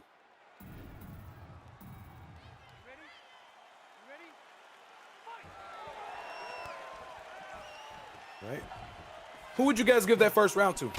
Oh, for sure. I'd say Gilbert Burns, but again, you just never know because the judges, man, it's just like the judges. Who is it? Is it Chris Lee? Is that the one? Oh my goodness. Oh, axe kick. I don't know about you guys. I feel literally disrespected every time I get hit by an axe kick in this game. There's certain strikes me too. If someone hits it on me, I feel disrespected. Yeah. Like anyone, if you get stocked and slapped, you're feeling disrespected, bro. Like if you stocked and slapped me, you're disrespecting. I have to knock you out. He goes for a takedown. He turns it. Nice. But again, Trixie is very good on takedown denials. He's predominantly a striker, so, you know, he probably deals with a lot of wrestlers online because they're like, bro, I can't beat this guy on the feet, so I try to take him down. But boom, the anti-wrestling, man, is very good on Trixie. Yeah, he's showing excellent takedown defense right now. Oh, that was a huge mistake. He didn't capitalize on that mistake that he made. He threw a huge kick from way out of range, and I honestly believe he could have got. Oh, nice! I'm talking, and he just spinning heel kicked his chin off. And I want to see GSP continue to attack his body. If you look at the body health on Gilbert Burns, it's not that high. So maybe put some more push inside kicks, or even that kick, the spinning kick to the body. And on the other side of that, Bro Cop, what are some things you'd like to see out of Burns going forward? You know, I'd like to see him set up more takedowns using strikes. I mean, and right here, I mean, he's doing a good job on the feet, but he has the ability to take him down as well. And I mean, you're 2 minutes left into the round. Why not take him down and spend the rest of the round there and just go ahead and take the round? And you know what? He almost did. And there he goes. There he goes, yep. Trixie said, you know what, Bro Cop, that's a good idea. Let's go for that.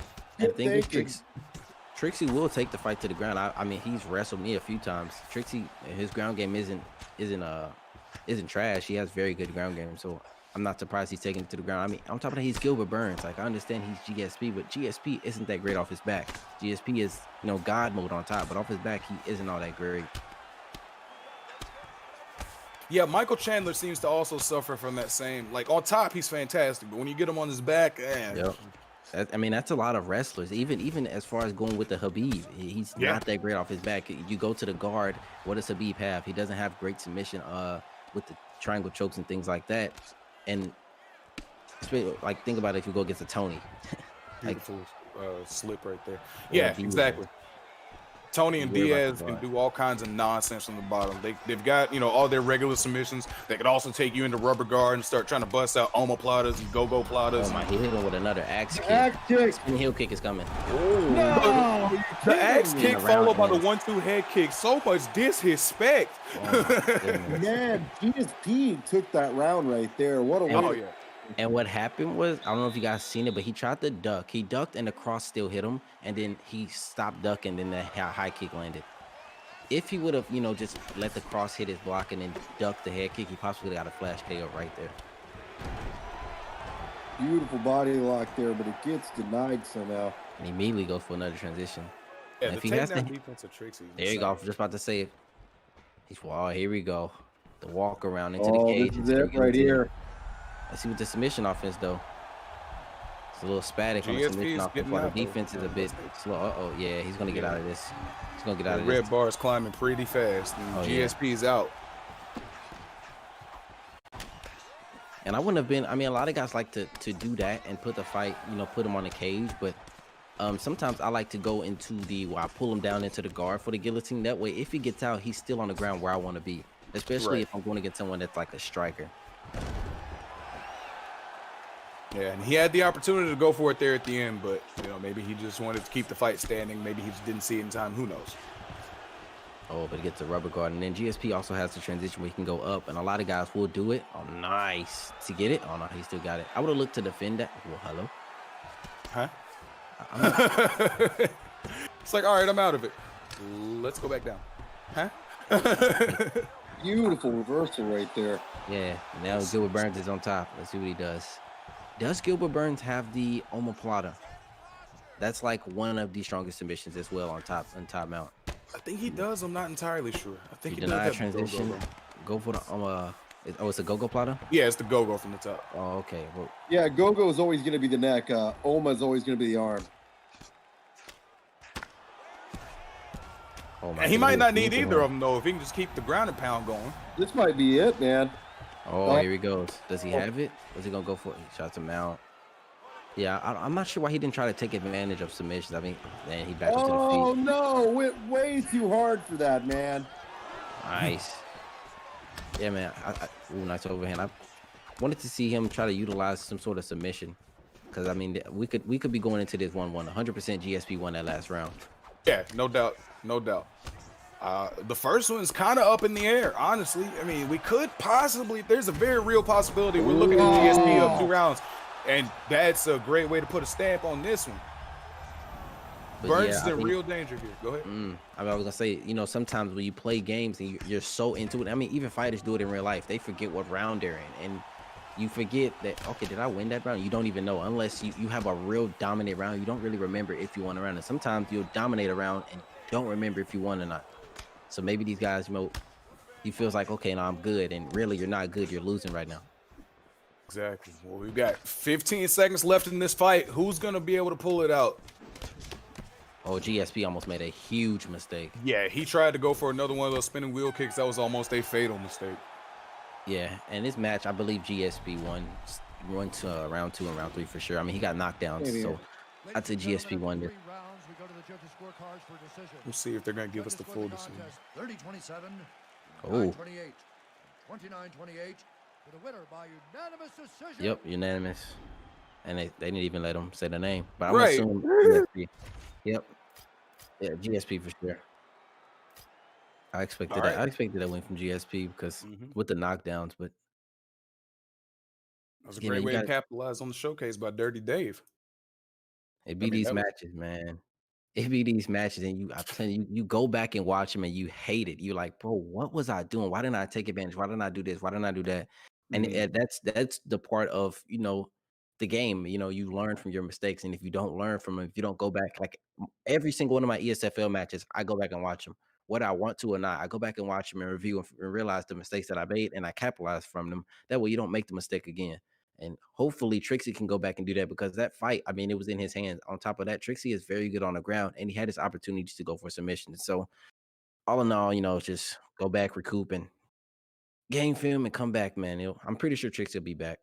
Yeah, Trixie will definitely be back. I mean, we saw in that performance, Trixie is no slouch. It's just one.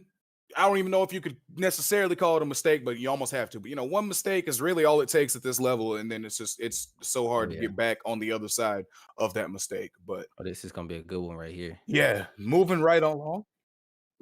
Moving right along, we've got Lepo versus Southpaw, and this is going to be in the featherweight division. Looks like both these guys are hovering on Max Holloway, and if we get that mirror match, then we're going to be, obviously expecting a lot of grappling to come with that. But we're just going to see what we get from Honestly, this. I wouldn't be surprised. Sometimes it'd be like that. Look Honestly, at nothing Durandamy versus Amanda Nunes.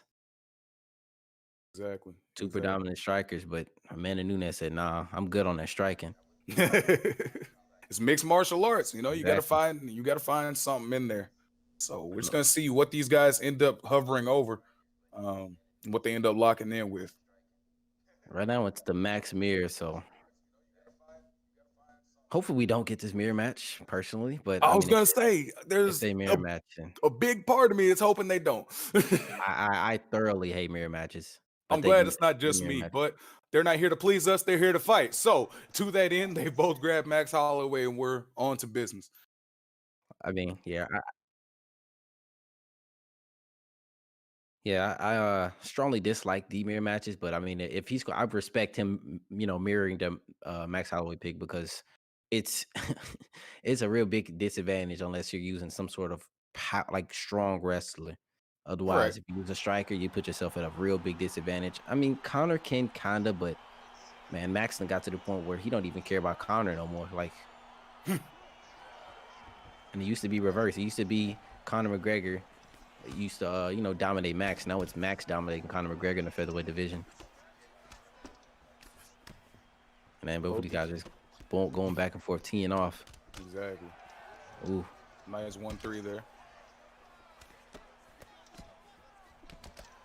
Okay, and Southpaw is the Max in the black shorts and blue gloves. Lepo is in white shorts and red gloves.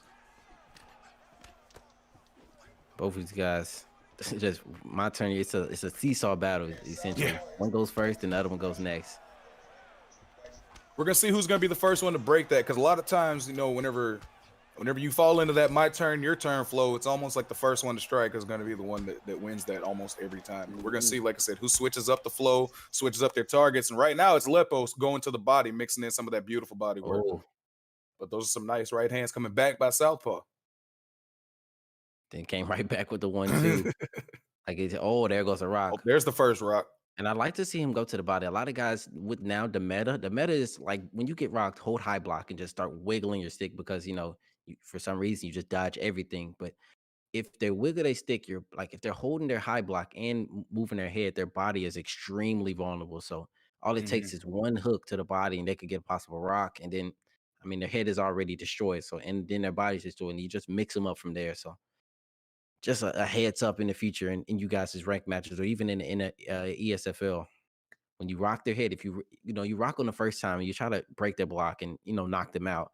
But if you're like, okay, all he does is keep moving his head, well, mix up. He has legs and he has a body. Go for those. Especially against somebody like Max Holloway. I like to do that anyway, just because dude's chin is adamantine. You're gonna have a hard time breaking it. Oh, exactly. I mean, Max did get a buff to his blocking as well. So, He was diamond already chin, too good. yeah, diamond chin, and then high block. Like, bruh, attack somewhere else. And his body health isn't that great. I don't believe Max Holloway body health is great at all. I don't think it is either. I'll put it like this: it's at least human. So you can. That's the first place you need to start trying to attack him. Oh, nice counter. Beautiful slip there. And again, Southpaw's backing him up. He's putting the pressure on him. He's putting that block is not looking good. Max pressure. Jeez. That lack of head movement's really coming back to bite him, man. Oh, yeah, for sure. He's not moving his head at all. Whereas Southpaw's looking for those slip straights, those pull counts. Nevin!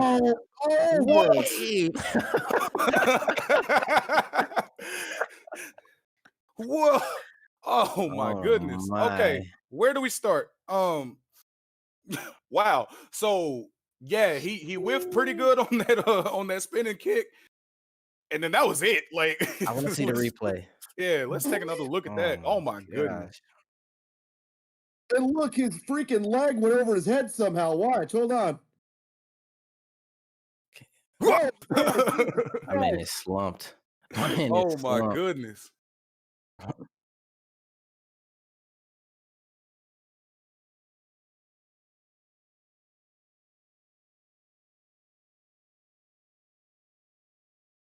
All right, make sure to like the video from tonight's event here. We are ESFL live here on YouTube.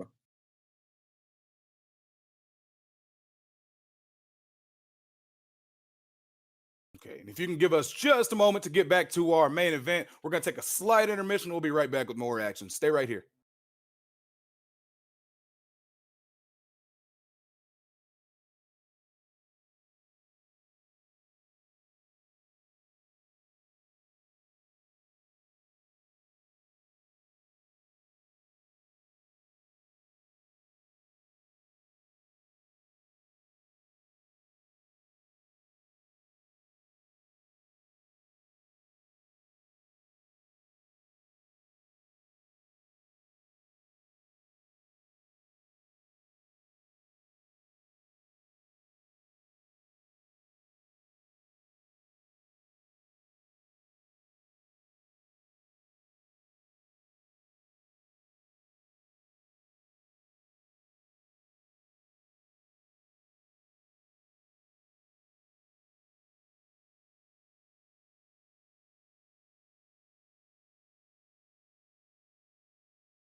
And we are back, and this is going to be our last fight of the evening. We are in our main event for the vacant ESFL Xbox Championship. On one side, we've got BlakeTylerr. On the other, we've got Dino. Both of these gentlemen won their fights last weekend in the mini tournament to secure this title fight tonight. BlakeTylerr beat Slick Colt, whereas Dino beat Pablo. And as you guys know, both of those guys are high level opponents. So if they were able to get those victories, then these guys are in this championship fight for a reason. BlakeTylerr is a very extremely composed fighter, works the body super well. He's patient, but also super aggressive. Whereas Dino is a very creative striker. He's patient and he can excel anywhere that this fight may go. So we're just going to see who's going to be able to get that best foot forward, who's going to be able to come home with this ESFL championship gold, because that's what they are all fighting for at the end of the day. And we're going to see who's got the tools to do it. What are you guys expecting from this fight? I can tell you one thing for sure. This fight, it ain't touching the ground unless somebody gets ground and pounded. Because both of these guys is, I know BlakeTylerr for being a Conor McGregor main and DynoMMA. If y'all don't know, he's literally probably the best Israel Adesanya player in the game, both consoles, hands down. Mm-hmm. And so I'm expecting this to be a straight striking war. As you guys see, these guys are both 21 on the end of Dino, 20 on the end of BlakeTylerr. So these This guys is are as close as it gets. yeah. And I don't believe either one of these guys have been an ESFL champion before, so it'd be the first time touching gold. So don't want to fall short. Yeah, we're gonna see who's able to get it done. Bro Cop, what are you expecting from this one? You know, I really don't know much about these guys other than like Pry was saying, 21 versus 20 says it all. These guys know each other's game. They know how each other work. It's going to be about those milliseconds of opportunity that do come up and they have to take advantage of it. So really, it's really just who's going to catch who today. And if I was to take a wild guess with these picks, I'm gonna say I said Aldo. Dino's gonna go with the Aldo pick, and BlakeTylerr's probably going to go with the BlakeTylerr pick. If it's not BlakeTylerr, it's gonna be the TJ Dillashaw. So there's the prop bet from Prioxis. Dino really loves that whole kickboxing Muay Thai type of style, Mhm. and you're gonna see it in this fight, especially if he gets to rock, man. That's the man is like Israel Adesanya. He doesn't just throw; he aims and fires, and that's kind of like Dino, man. He'll set you up something nice. But again, BlakeTylerr is no slack, none of that either. As you see here, 20-21. So these guys back and forth, really been banging. I mean, I don't even know how many people I've had 40 matches with, 41 actually. Exactly. And I mean, this is just like you said, it's as even as it gets. These guys know each other. They're both as high level as they come, and I'm excited, man. I'm getting antsy. I'm like, y'all pick so we can watch this fight. That's Like, what I'm like. it's What time are to we get waiting to on? it. Just waiting on these them boys to to get things going. But yeah, ready no, up, man. man. Like, as soon as they get ready, we know it's gonna be a barn burner from top to bottom. I mean, Like, hello. Somebody need to knock on somebody's door and tell them your walkout song is on. It's time to go. It's going to be like, I hope it's not like Jamal. oh, hey, they're in the cage. Wait a second. Hey, here's the they've been damn fighting fight. for 4.5 minutes. Oh, When did that no. happen? Oh, man. When did we get stuck in the Matrix? Pay-per-view all over again. We missed like 2 fights. With the wrong studio. I mean, I wouldn't even be upset with them starting this match over. I mean, not really sure what the stats look like. Might like that, but I'm not sure if Blake would agree with you there. Yeah, I mean, he really just has a stamina advantage. Oh, damn. So let's just let's commentate on what we got here. Starting the second round, we got a slight stamina advantage for Petr Yan. And a good body kick there to start things off. I'm surprised with this Dino pick. I'm not surprised, but I'm surprised because I know he's predominantly a kickboxer. But I mean, Cody Garbrandt hands is something different. Definitely. He has BlakeTylerr on the back foot. You want to be careful. And the thing is, when you use someone that is predominantly a boxer, the problem is when you face someone that isn't more so outside fighter, it's kind of hard to land your strike, especially if they're blocking up top and they're going to reset it. So I'm going to cayete. So we're just gonna just erase the last like 5 minutes from your memory. Just go ahead and like scrub that off the Twitch screen. We're just gonna act like that didn't happen. So we're moving on to our main event. This is gonna be a completely unforeseen battle between BlakeTylerr and DynoMMA. These guys are gonna be with the men in black. Put the glasses on. Who's got the neuralizer? You got your glasses on, you everybody. You got waves through the altered reality. Yeah, that was just 22 now. Nah. Wow, yeah, you can't count that one, I guess. But they're doing the same match though. Now here's the thing though. While we kind of, they already had their first match going through, then they basically made some reads. And I mean, if I'm being solely honest, Dino had a pretty significant stamina disadvantage, especially for a 5-round fight. So he gets the reset, but Let's see Yeah, if we'll see what same thing happens. For the low kick. Yeah, and like I was saying, like I said, when you play somebody that's a boxer, it's pretty hard to fight someone that's on the back foot, you know, because if you're a kickboxer, you know, your animations of your kicks come out way more smoother. And me personally, I think if you are going against someone that plays on the back foot, you want to go utilize the calf kick. The animation is the same on every fighter, so you know it isn't something that you have a disadvantage of. And on top of that, the kick is extremely fast. For sure, and I'm surprised that you know, Dino's not really using much of the body straights, the body jab. My goodness! Oh my goodness! He must have seen something in that first 5 minutes. Was like, all right, let's just put the pressure on. My man said, "I'm gonna go ahead and walk you down and get you gone." He gets us back saying, "Oh boy, here we go." Come on, bro. Keep those hands. That man just walked him down and said, "Yeah, your block. Yeah, that's cute." I need that. That's coming with me. Hit him with the Debo. That's my block, fool. All right, and I said this fight wouldn't go to the ground, and they showed me up. That was the first one. That was a different timeline. None of that happened. Oh, yeah, you're right. You're right. Oh, it was a get up. There we go. Back up to the feet. Let's see how he adjusts here. I mean, he did get knocked down. The head health isn't too bad. Didn't really take a big significant head health hit, but again, man, Cody Garbrandt, bro, like, I don't know if you guys play against Cody Garbrandt much due to, you know, TJ Dillashaw and, you know, BlakeTylerr, but, bro, when you go against someone, oh, he's back to walking him down. I don't know if you guys ever went against Sweat Slidebacks, Cody Garbrandt, but literally perma pressure. It looks like Blake's trying to put some of his own pressure back on, or at the very least, stop fighting so much off of the back foot. He's just trying to, you know, move forward and put the pressure on, put his own pace on Dino at this point. But to this point, Dino has just been walking him down, just right in his face, constant pressure, putting those hands on him.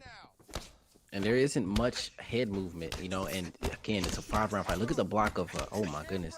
Look at the block of BlakeTylerr. There goes some head movement there, but look at the block of BlakeTylerr. I mean, it's a 5-round fight. Yeah, that's really not what you want going forward. Yeah, like I've went into matches round 2, one punch, my block's gone, so it's 5 rounds. So that's something Dino can keep in mind as well. He's like, okay, I can see, you know, it isn't ranked. You can see their health stats. Mm-hmm. So you can take advantage. Okay, I can slow down a little bit, you know. But on the other side of that, you know, he's been doing a lot of that damage to BlakeTylerr's block. He's also been doing a little bit of work to his own stamina too. So that might be something that Blake's looking at and being like, all right, that's something I can exploit going forward. You know, I mean, it's a 5-round fight, like you said. Sometimes you do drop the first one and then, you know, pick the next 4 up. So we got to turn around and look at it. Cody Garbrandt doesn't have a great chin, and BlakeTylerr has power, so it won't take much. You know, one counter is all it can take, and it'll be boom, change the entire complexion of the fight. And you can even tell. Look at the stance of BlakeTylerr. How many people do you know go southpaw with BlakeTylerr? That's how you know he's a Conor McGregor man. Piotr is one of those few who, like, you don't see too much of a difference whenever he switches stances. He's got that high stance switch stat. Oh yeah.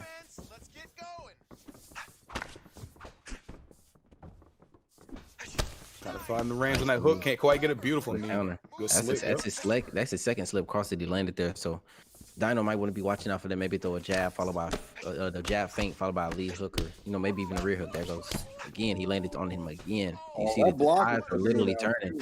Mm-hmm. I said these guys, you know, they played 41 matches, so you can't go off of round 1. What'll happen throughout the rest of the fight with these boys? Making those adjustments. Exactly. But the block, man, I'm just looking at the block of BlakeTylerr. Oh man, here we go. Yeah, it's not looking good right now, but that was a beautiful slip straight that he got off there. And that might be BlakeTylerr. That might be his game plan, is to kind of hang in the pocket there, wait till Dino misses a few, and then really starts to attack. Because look, I mean, it's exactly kind of what he's doing. That's not what you want to do, especially. But I mean, if you look at DynoMMA stamina, he has enough stamina to probably throw, you know, a 2-piece followed by a 3-piece and it's only going to take 2 strikes for Beltillon block to be gone. So you're either going to try to move your head and possibly be caught by the 3-piece, or you're going to just eat the 3-piece because you're sitting hoping blocking and it's gone. So what would you prescribe, Pry? Like what would you think he should do to try and mitigate that? Wrestle. mix in some wrestling. Oh, he's punching back though. Yeah, no, Dino's head helps. Yeah. Dino. I mean, like I said, Cody Garbrandt doesn't have a great chin, and he can wrestle, or he could even just look for more opportunities to play in counters. But the body is doing great with those body straights. It's really high risk. He's eventually gonna get clipped with an uppercut. And if this is I'm pretty sure BlakeTylerr he used to play a bit with Ed Parker, so those guys they'll dog the body health. Absolutely, man. For those guys, body health and stamina draining is the name of the game. It's just something they're so good at. You don't even realize it. Halfway to the first round, your body health is just dog. Like, bruh. You're looking at your body health and you're like, wait, where did nice my slip. stamina go to? Oh, but hang on. Look at this. He caught him with the huge slip straight right there. And that's another huge problem. Like I referred back earlier in the car when I was saying about people just holding that high block and just moving their head. When you rock someone and you throw those strikes and you just miss, man, it taxes your stamina bad. Oh yeah. So starting this third round, we've got Dino. I'd say Dino could possibly be ahead 2 rounds to none at this current moment. He's doing a lot of damage right now. But look at the block health on Dino as well. It's not high here. There goes. Dino looking to finish. You got him up against the can. And that's what I was saying. You can't sit there and just block. You can't. You got to move your head and try to counter because again, your block is too destroyed, to depend on. You can't depend on the block no more. It's gone. No, he doesn't exist. There it goes. He's not moving his head. He's literally holding high block still. He has no head. There goes the counter right there. Ooh, he's able to get that counter, and he's trying to finish it off. He's going to be able to get it. Is he going to be able to get it? Just like that. BlakeTylerr, what did you just do? He landed the counter. That is tough. Stamina was gone, man, and that's Stamina was gone. That is tough. Block had left the chat. His head health was on the way out the door. Blake doesn't care. That's tough. So BlakeTylerr wins the ESFL. Is this Bantamweight Championship or any? It's just the ESFL Xbox Championship. ESFL Xbox champion BlakeTylerr coming out of nowhere. Man, I mean, can we say the Cody Garbrandt effect? He got a rock and just went crazy and got countered. Literally, the Cody Garbrandt effect. Like that is tough, man. I mean, it was as Garbrandt as it gets. He was winning the fight. He was looking for a right hand and got countered. I mean, that's literally snatches defeat from the hands of victory, man. And your new champion, BlakeTylerr, ESFL Xbox champion, everyone. Yeah, I mean, and that sucks, man. That sucks being right there. But hey, we can't sit here and talk about the man that lost. We got to talk about the new Xbox ESFL champion, man. And what a performance! Champion. What a performance he had to go out there and earn the ESFL Xbox Championship, because I mean, he was on the ropes. I personally had him losing the first 2 rounds. It didn't look, I'm not gonna say he looked like he was on his way to losing the third, but like things weren't looking great. But he was able to make the adjustments that he needed. He caught some huge slip strikes at the exact right time. And those counter shots are really what spelled the end for Dino. I mean, he unlocked his inner Buster Douglas, man. Yeah. I started fighting back. And he landed that counter and that was murder she wrote. Mm-hmm. And like we were talking, he stayed in the pocket, stayed composed. I mean, there are situations there. I'd have been sweating. My hands would have just I'd have dropped the controller. It was, I mean, he just kept it, completely level-headed, nerves of steel, and was able to reach down and get that victory, man. He was able to go to that place and go find that victory, and now he is the ESFL champion. Those L's sting. That L like that stings. It hurts. They do. I mean, he was on his way to winning the 3rd round too, man. And then out of nowhere, he's done. First time he gets knocked down, he's finished. I mean, you can't say enough good things about both of those competitors. I mean, they both came, they brought a show. They gave an excellent fight for us. I'm happy that we were able to commentate on it. It was that was fun, man. That was a lot of Actually fun. pretty lit, man. It was a whole lot of fun, man. I'd like to see those guys fight again in the future, and I'm Mhm. sure we will at some point. But man, that was a damn good match. And and all the props in the world to Dino, man. You got a 4-star fighter versus a 5-star. I mean, he did work. So who knows what the matchup will be next time? But regardless, man, it's going to be fire. And we'll have that again here on ESFL. Oh, for sure. I'm pretty sure both. Well, obviously the champion's going to be back, but Dino will be back, man. Dino, he shakes back. Losses don't really hurt Dino. He'll come back strong just like he always does. And that's what we see with these top level competitors, man. Even whenever they do take some knocks and they end up taking the L, they just go learn from it, and they're even better the next time out that we see them. So, looking forward to seeing great things from Dino. But for now, congratulations to BlakeTylerr on the ESFL Xbox Championship. Great job, and you earned it. Yeah, he earned it. Absolutely. Right. So that's going to be it for us. I have been Frank No Streaming here with Mirko Brokop and Proxys. Thank you so much for joining us today, gentlemen. Yes, sir. Hey, I appreciate And y'all, boy. It's my first time in this booth.